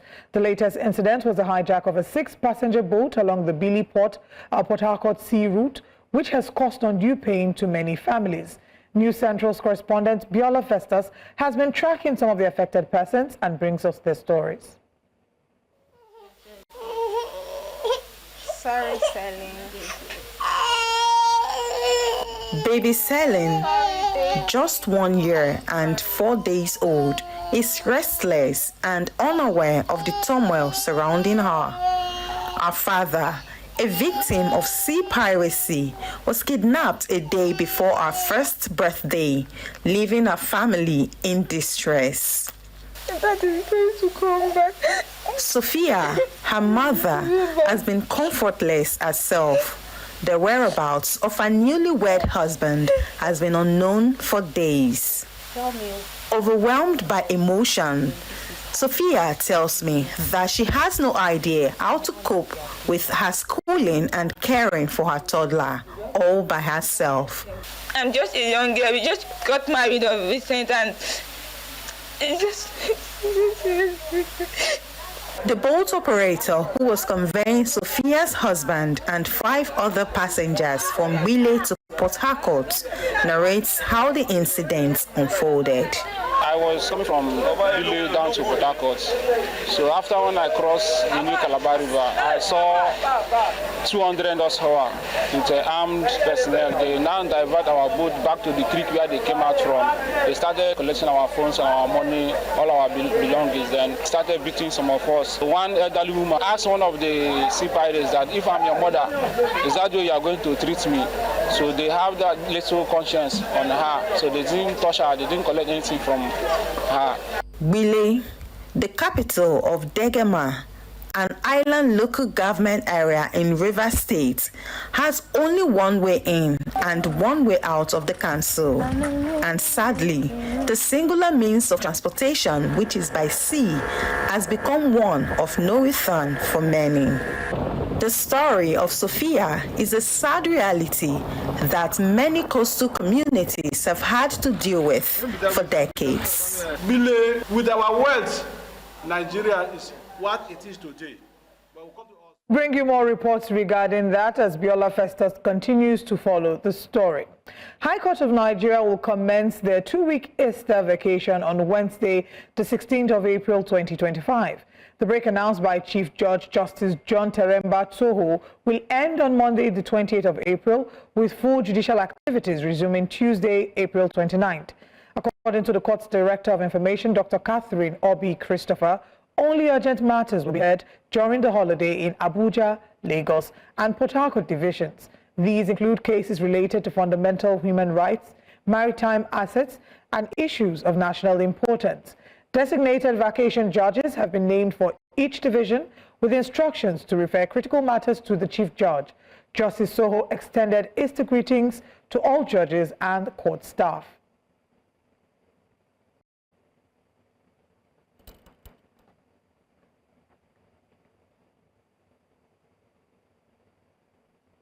In Central Africa, Gabon's hunter, Bryce Oligui Nguema, has officially won the presidential election with 90.35% of the vote, according to provisional results released by the Interior Ministry.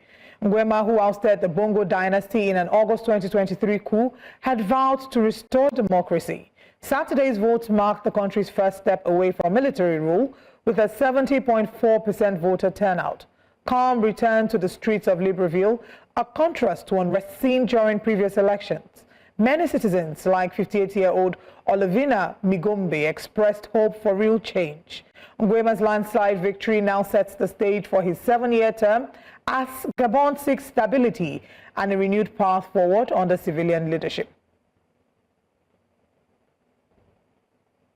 À l'issue de la compilation de ces résultats, les données globales sont les suivantes. Inscrits, 908 916, votants, 636 606, bulletins blancs ou nuls, 25 859, suffrages exprimés, 610 747, soit un taux de participation de 70,4%. Alain-Claude Bilebinze, 19 227, soit 3,02%. Oligui Nguema Brice Clotaire, 575 222 voix, soit 90,35%. Est élu à la majorité absolue des suffrages exprimés avec 575 222 voix, soit 90,35%. Monsieur Brice Clotaire Oligui Nguema, je vous remercie. And now the war-torn Darfur region has seen another deadly escalation. Activists report that paramilitary forces from the Rapid Support Forces, or RSF, killed 56 civilians in the town of Kadada over 2 days. The victims, allegedly targeted along ethnic lines, included a local hospital director. The RSF seized the town located 180 kilometers east of El Fasher just a day before the attacks. Communications have been cut and 14 residents remain missing. This comes as the RSF intensifies assaults on El Fasher, the army's last stronghold in North Darfur. The United Nations has also reported over 100 who have been feared dead in nearby camps amid growing concerns of famine and mass displacement across the region. And that's all that we have this morning on Breakfast Headlines. Thank you very much for joining. I am Olive MOD, and now we'll reconnect with Breakfast Central.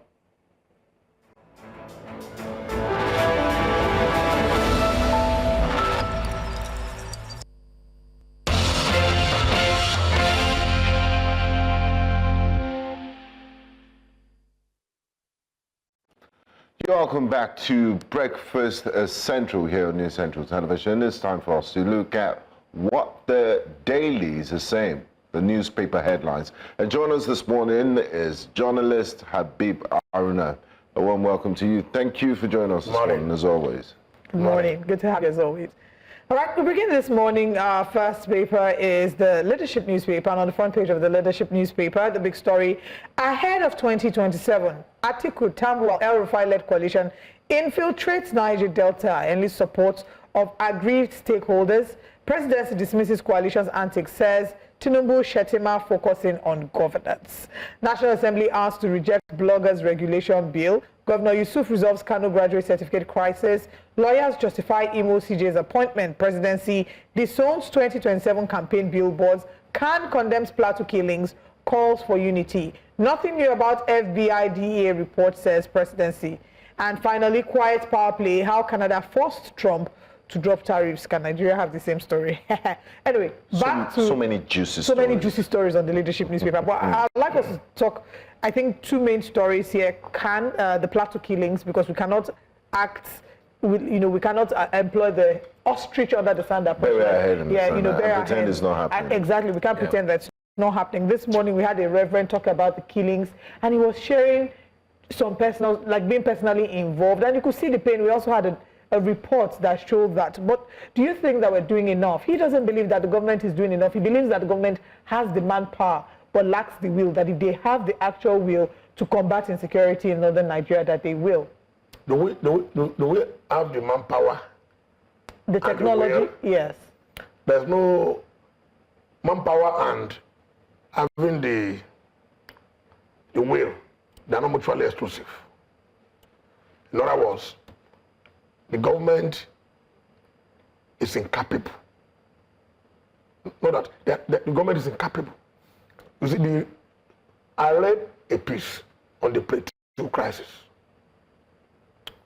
and I was about to check my chairs. There will not be peace in that place for a long time because of the resources they have in that state.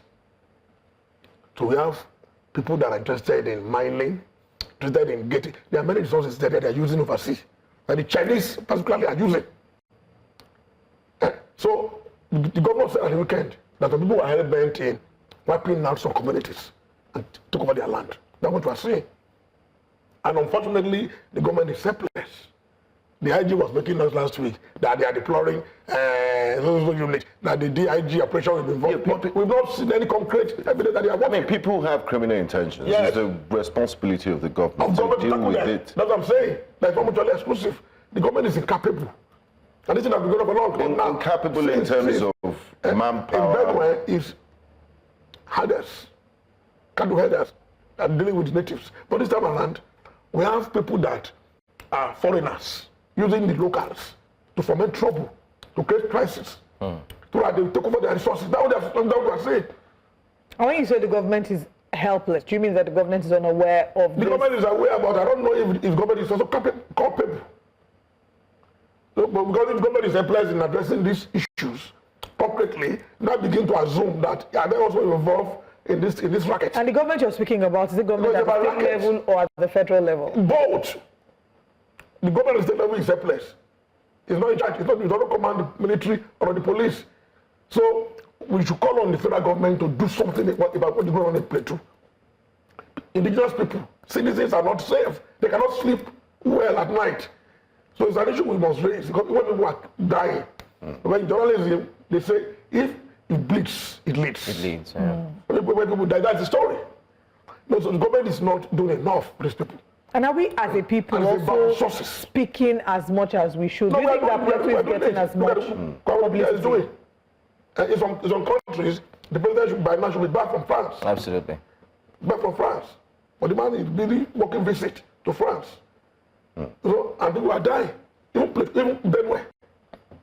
So this insecurity, this level of insecurity across the country is becoming unbearable. The current administration believes that, yes, we haven't conquered insecurity. I don't know if we can please display the tweet we displayed earlier when the Minister of Information was talking about him being misunderstood and being misrepresented. So if our producers can please display the tweet we used on Wake Up Conversation, because they believe that we've made progress. They believe that, yes, we're not there, but that ever since President Bola Ahmed Tinubu's administration, he's deployed resources and that we've been able to make some form of progress in that regard. Do you think that we have made progress? You cannot come out confidently in public space and tell us that we have made progress when there is nothing to show for it.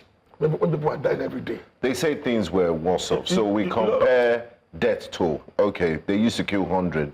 Now they're killing 40. So that's still a strategy. So this is the tweet. Let's take a look at this tweet. Mohammed Idris said, I would like to make clear that no time did I dismiss Governor Zulum's security concerns. Then he goes back further down to explain what he said. He said, yes, security is indeed improving in many parts of the country, even if acts of violence have not been completely eradicated. Security agencies are working round the clock to ensure that the situation in some parts of Borno State and others are brought under control. He then talks about synergy, say the synergy we have seen in operations of security agencies, especially in the last 2 years, and the massive investment in hardware and other equipment indicates the seriousness of which the federal government attaches to the issue. He then talks about the Tinubu administration being committed to eradicating acts of banditry and terrorism across the country. So from this, I mean, he basically talks about, yes, he says, the success achieved by the security agencies in the last 18 months is an indication that indeed Nigeria is gradually returned to normalcy. Do you agree with that? This man cannot tell the governor of Niger State, the governor of Borno, that is improving. The Shehu of Borno told you what last week, that 4 local government is under control of bandits, of terrorists. 4. And that there's no civil governance in those 4 local government. In Nigeria, in Niger State, the same thing. In Plateau, the same thing. In Benue, the same thing. This man is a spokesperson of the federal government. You know, and thank God he was able to, he emphasized what he said the previous day. That no, it's streamline it. You see, when people are dying, who feels it knows it. When people are dying, you cannot justify it concretely that government is working. People are still dying. You cannot use percentage to judge that people that are dying that worry, about people that are dying, that are not dying, or that are not. No, Nigeria want to see a government that is serious, that is committed, that is showing capacity to deal with this issue. And has empathy. Right. Absolutely. Okay, and the second story I wanted us to tell, I mean, just to say again, we'll continue to highlight the killings on the plateau and the lives that are being lost on a daily, and calling on the government to do what they need to do. Not Plateau, all over the country. All over the country, absolutely. Absolutely. Because there's a report, last week in the social media, that when a general was abducted from an DG of NYSC, the general colleagues were now looking for funds to pay as a ransom to pay to kidnap. I mean, it just shows you how terrible things are. That shows how we have degenerated. Generals, they are not looking for people to find a level to go and deal with those guys. They are looking for money, contributing money to release, to pay to. And then the National Security Advisor. So me and you, are we safe? And then the NSA, just on Friday, the NSA went to the mosque to pray. He came out and found that one of his petrol vehicles had been stolen. My sister, the Minister of Information can do better. Right. Okay, the second story that I wanted you to speak about, Presidency disowns 2027 campaign billboards. I don't know if you've seen the campaign billboards of the president and the First Lady dancing. Quite a lot of them. They're big. So they have said, Abayo Onanuga rightly tweeted and said that, we're not the ones behind this. And that's the best thing to do at this point in time. The president was elected for 4 years. It will be 2 years in May next month. So let the Fed president and the governors who are emperors in their states, they should focus on governance. But I think it's always governance. Nigerians are yearning for good governance. People want, the youth are not employed, my sister, and my brother. The university system is not well funded. The health sector is in shambles. Let people who are responsible. So who are these people that are so eager for 2027? No. They've not even seen the end of 2027. There are many jobbers as sacrifice. Yeah, but to the level of billboards, I mean, come on. But thank God that the federal government is not coming out to say, President is coming out to say, no, put a stop to this. They're not stretches. Let's focus on governance. By next year, we cannot talk about politicking. All right, let's go to another paper very quickly. I'd like us to go to the Daily Independent. At the front there, I just want us to go to the story straight up. Soyinka criticizes federal government for banning Idris Abdulkarim's protest song. I don't know if you heard this one. Absolutely, you ban it on federal government platforms. You're not planning to ban it on YouTube. And it's everywhere. They just made Idris Karim a star. I just know he's making money from it. Because I don't understand these people. Don't forget, and you see, the way government works is that there's a possibility that the federal government was not involved in that instruction. I agree. To NBC. The NBC said they should stop playing it. Just like the NYSC case. And TV. But you can be sure that they were just acting abstractly to satisfy their principle. What do you say about at the top? What do you say about the communication, diverse communication briefs we get, especially with the current administration? Like you just mentioned now, the NBC speaks. Later on, you hear someone else come out and say, "Oh no, we didn't say that." We had the case that happened where the girls were saying, "Now your mama be that," and they were suspended. Later on, the state, government came out and said, "No, we did not suspend." Nigeria did not vote for a king. Or an emperor. A president. Or an emperor. That's a strong word there. That's a strong one. A president that is supposed to play by the rules as laid by the constitution of this country. So you cannot just be sending orders that you should not play this, you should not play that. What Idris Abdulkarim is saying in his song is something that all of us have. It's a reflection of people's feelings. Absolutely. What you are feeling. So let them ventilate their anger. You cannot slap me and say I should not cry. It's not possible. So let them ventilate their anger by the song that made it more popular. Exactly. I mean, this is not the first time that they are banning. This perhaps the best song of Abdulkarim. He's making money from it. It's popular. He has even done many videos. It's on YouTube. It's on TikTok. I even watched one this morning before I came here. No, I'm telling you, because the space is wide. Yeah. The space has been democratized by the social media. So no any censorship by anybody can stop what people want to see. People are saying it. Look at the views. So the views now. If they don't play it on skyrocketed. If they don't play it on Radio Nigeria. I like this man to go ahead with your no, go ahead. People will not. But okay, stop it from playing. Stop from playing it. Let's look at it. Want to look at it. Yes, so I'm sure there are people that went to look for the song after they heard it was banned. Just to, you know, yes. It was. But you see, apart from the marketing side, the important message. What you must know is that no government should try to stop people from ventilating their anger. The space should not be blocked. But for Nigerians who want to express their views. There's another story. This democracy, it should be allowed. Yes. Just to mention about this one, for those who aren't aware, this song was released on April 6th after President Bola Ahmed Tinubu's son, Sheyi Tinubu, called his father the greatest president in the history of Nigeria, and the song was banned on the 9th of April. And, you know, in the notice, it said that the song violates section 3, subsection 1, 318, I think. I'm not quite sure which of them here, of the Nigerian Broadcasting Code, and should be classified as not to be broadcast. Yeah. Is the Nigerian constitution no more superior than the NBC code? So it's how do we find that balance, right? You know, whilst I remember again, like you made reference when he released Jaga Jaga, which was a song strongly criticizing the government, strongly criticizing the country, which till today he still performs. Absolutely. He even performed it before the president, former president. I wish the president came out to condemn and criticize. I remember his response. Yes. So this by trying to block it from public space, they're making people to be willing to proceed. What is he saying? I like this conversation we're having, and it's just natural we segue into another conversation on press freedoms and freedom of expression. Absolutely. Now, Serap is saying to the National Assembly and Akpabio and Abbas, the Speaker of the House of Representatives and the Senate President, to withdraw bill targeting bloggers. So they want to regulate the blogging space. I want blogger. I wish our producers can get us a video where the president said, I don't go on social media. They insult me a lot. Insult my life. So maybe this might be one of the reasons, or maybe another overzealous official that is just trying to show working.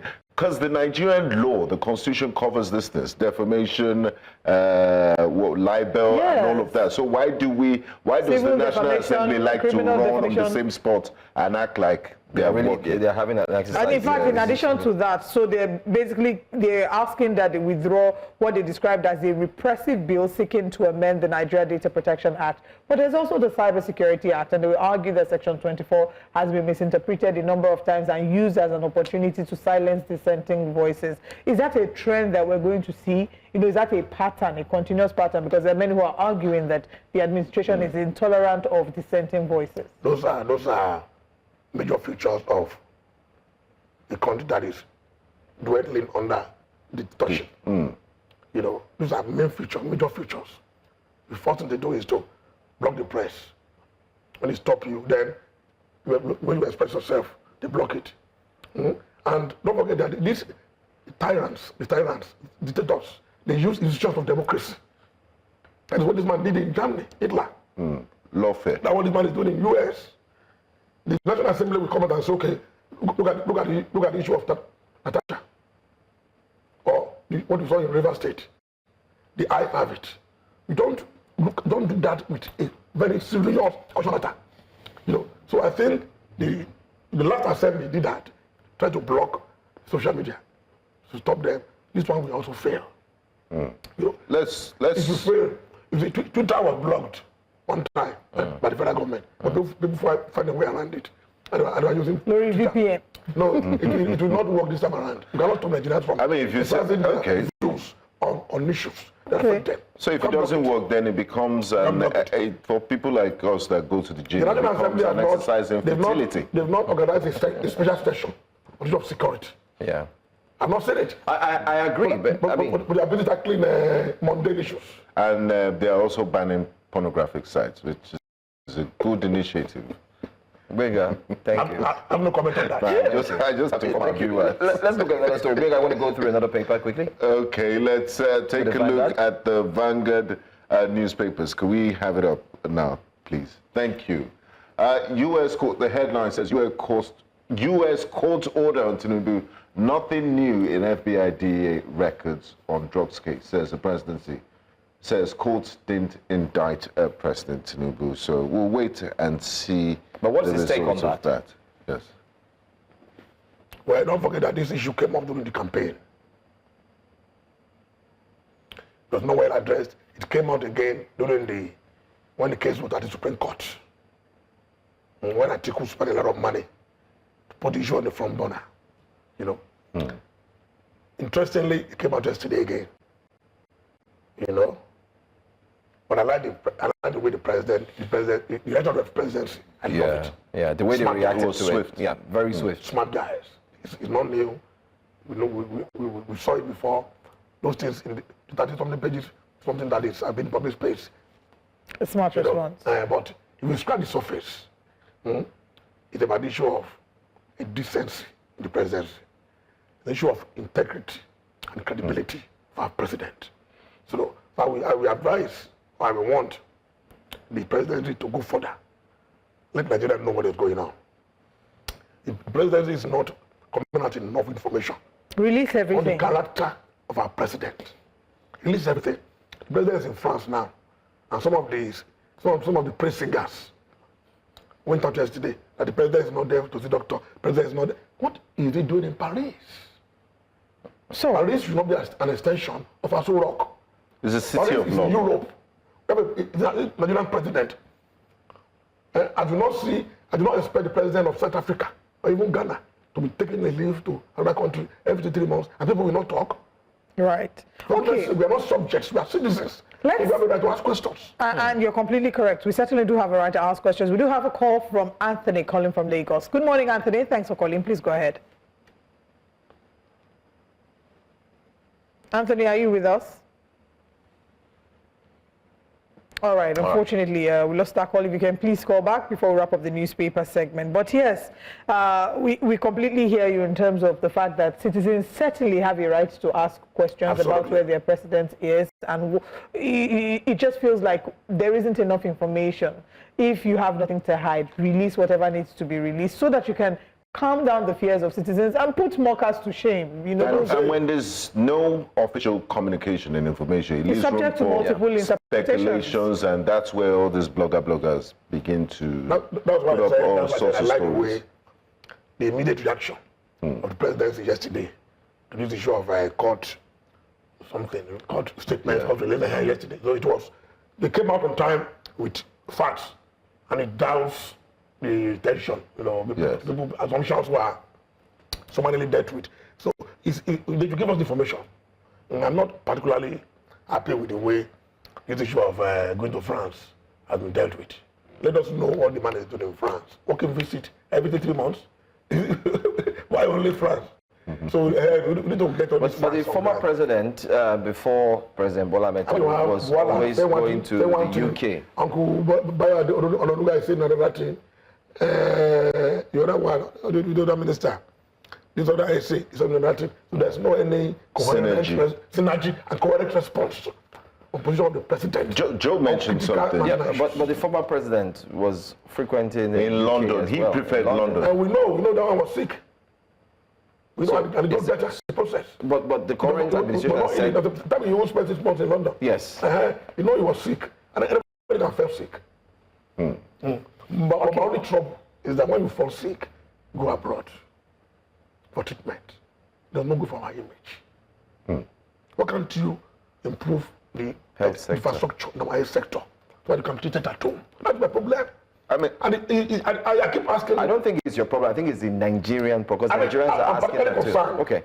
As a Nigerian, other countries, they believe that's where they will get the best attention. But they can do those things here.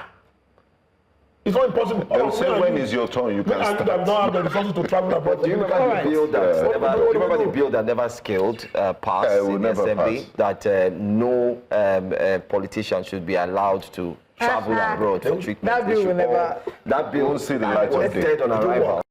It won't work. DOA. Okay, I want us to go to Rivers State, still on the front page of the Vanguard newspaper. I can see a story here saying PDP governors meet over Fubara as Tompolo assures of his return.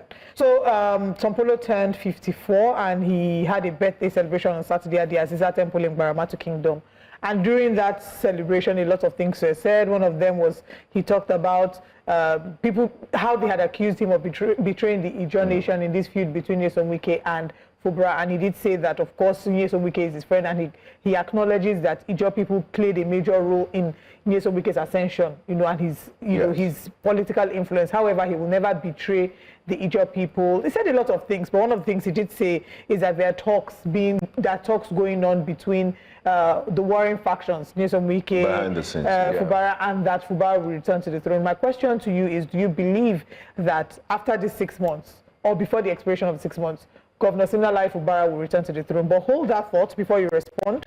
We have a caller. Good morning. Thank you for calling. Please go ahead with your comment. Good morning. Good morning. And thank you for the good job you are doing. As per this issue, you see, when issues get to a point, we will speak our dialect. I bet help me ask the president. The France, they go every time. Some African leaders are running away from France for exploiting Africa from ages before today. They are doing away with France. Even what is it called, Burkina Faso, they have severed their ties with France. Why is it that every day the promises the president makes to the ordinary man on the street, is that what is going to achieve there? What has he done? The people are hungry, people are dying, insecurity. Which of them have they addressed? He keeps going to assist the France is his bedroom. Abuja is his city room. Every now and then he goes to France. He has not done nothing for the people. All the voting, the promises during his campaign, I will do this, I will do that. The people are still where they were, impoverished more than ever.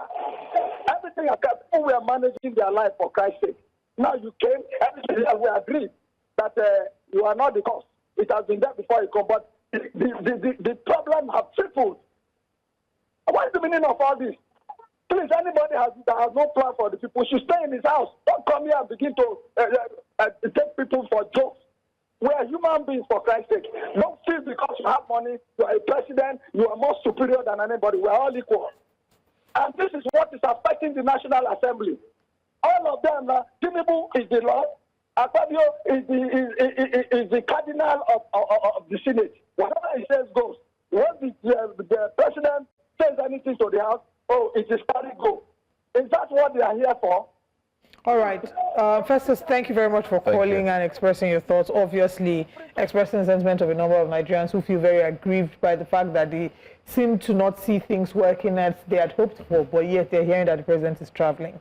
But then let's come back to the conversation and ask you about your thoughts regarding Fubara returning to power. Mind you, there are women protesting right now in Rivers State that Fubara must go. Because they must go. Yes, we took that this morning, and they were talking about how there must be obedience to the rule of law in Rivers State. This kind of jobless market women, they are sponsored. My position is that the way a man of Fubara became governor is not the issue here. Today is the governor of the state. State of emergency was imposed by the president, which personally I think was not the best thing to do.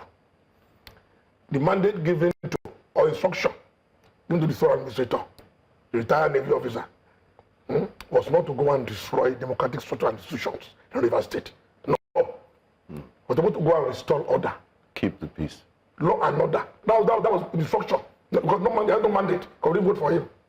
But what this man is doing is destroying democratic institutions and structures in Rivers State. What he's doing is implicitly acting on a written script of Wike and his co-travelers. Because if that gentleman is appointed to administrator of the local government, from where? From the moon? From the space? These are people tied to the agenda of some people.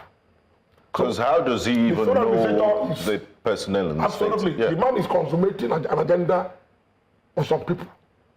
Rivers is too important, Kano State is also very important. There are two areas in Kano. So 2 plus 2 may not be 4 in this instance. So I'm not particularly happy that this administrator is acting beyond his brief.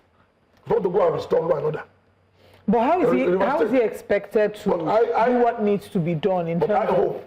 I hope the administrator... Yes, because they would argue that you have to run, the state has to run, right?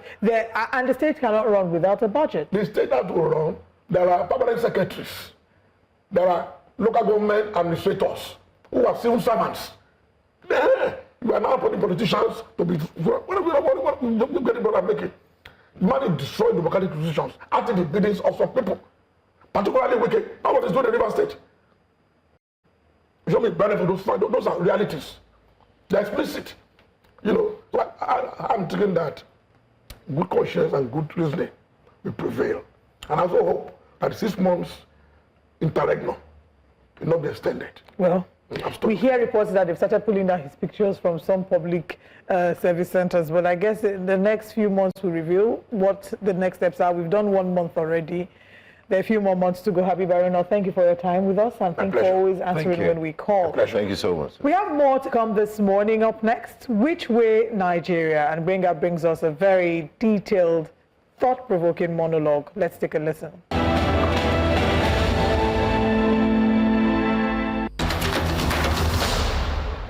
Welcome to Lagos, Africa's so-called center of excellence, a city that claims to be on the verge of becoming a smart metropolis, but in reality buckles under the weight of glaring contradictions. The economic heart of Nigeria, they say, but travel through Oshodi or pass through any major bus terminal and the illusion quickly fades. What greets you isn't innovation, it's intimidation, not order, but organized extortion by the infamous Agberos. A recent investigation by the International Center for Investigative Reporting, ICIR, uncovered a chilling truth. Agberos, masquerading as transport unions, extort a staggering 123 billion naira annually from commercial drivers in Lagos. Let that number sink in for a moment.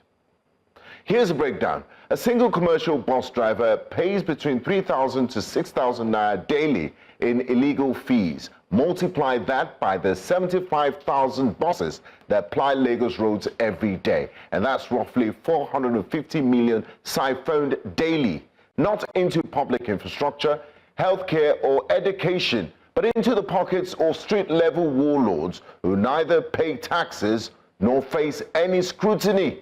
And what do Lagosians get in return? Broken windshields, dislocated jaws, and fear at every bus stop. Drivers and commuters alike face harassment, assault, and sometimes even death from all of this from the hands of these thugs. And the government, it turns a blind eye. Why?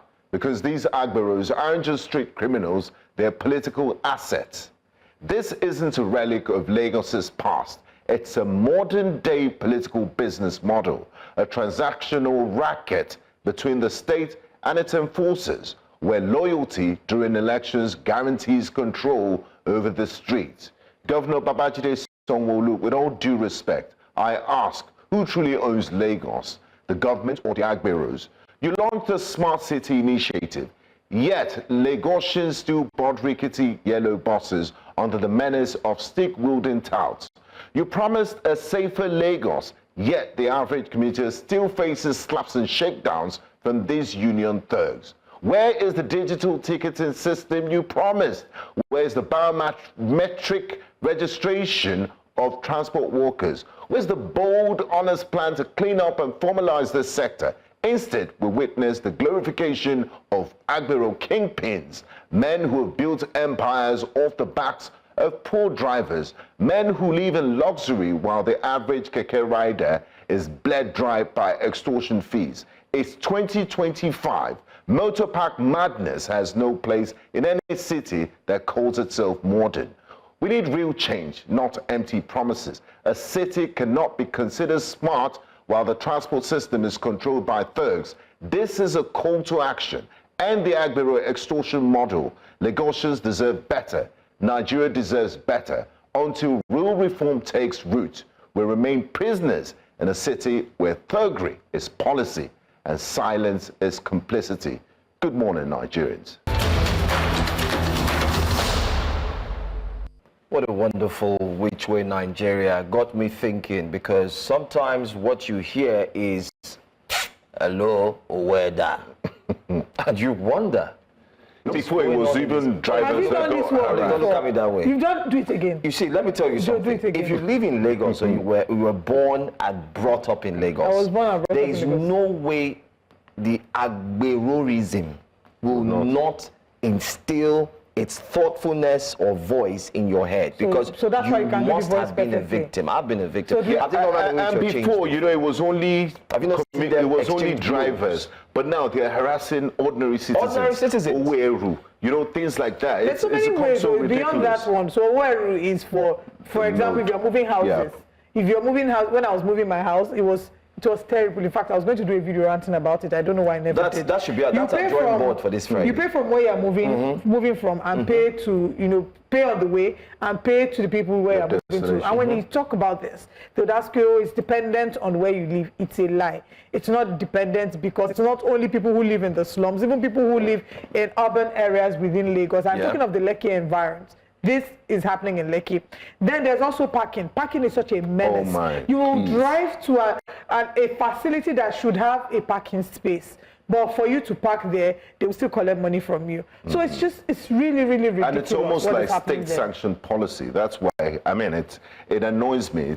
And they do it with such entitlement. You know what's going to happen? You know what we should be afraid of in Lagos? And it's not a case of whether you are educated, you are illiterate.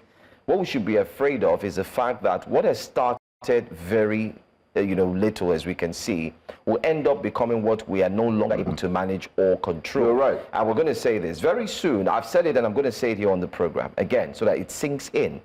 We would have individuals, private cars being taxed. You start paying taxes. Just watch and see. They'll be saying, "Oh, where's your money for driving past this road?" It happens sometimes. And when you have potholes, and they just do some sort of nonsense remedial work there. So they start taking money for passage. For passage. It's already happening. And the question is, all the money is being paid by these bus drivers. The roads are still terrible and still bad. So where do the monies go to? That passage one, I think the first time I ever encountered it was when I went to see a friend who had just had a baby in Festac. So I was going to go through the main road, but her husband was like, "Oh, you can't go through the main road. They're doing a bit of work and you'll be caught up in traffic. I know you're working with time. Let me take you through the back road." That back road, they camped there and they were collecting, I think it was 200 naira from everybody passing. Imagine how many cars will pass and how much they will make. It's just really a sad scenario. Just to also mention that even here at News Central, we did have these Agberus attack some of our own reporters, Bernard Akede, and a number of them, Bernard Akede, the popular advert. Katrina. Until today, nothing has been done about it. But we'll continue to raise awareness for this. Thank you so much for joining us this morning on Breakfast Central. See you again tomorrow. I am Olive MOD. And I'm Joe Hansen. Thanking you for watching. We'll be here again by His grace tomorrow. Thank you so much, and thanks for being a part of the show. Bonjour. I was waiting for that. Bonjour.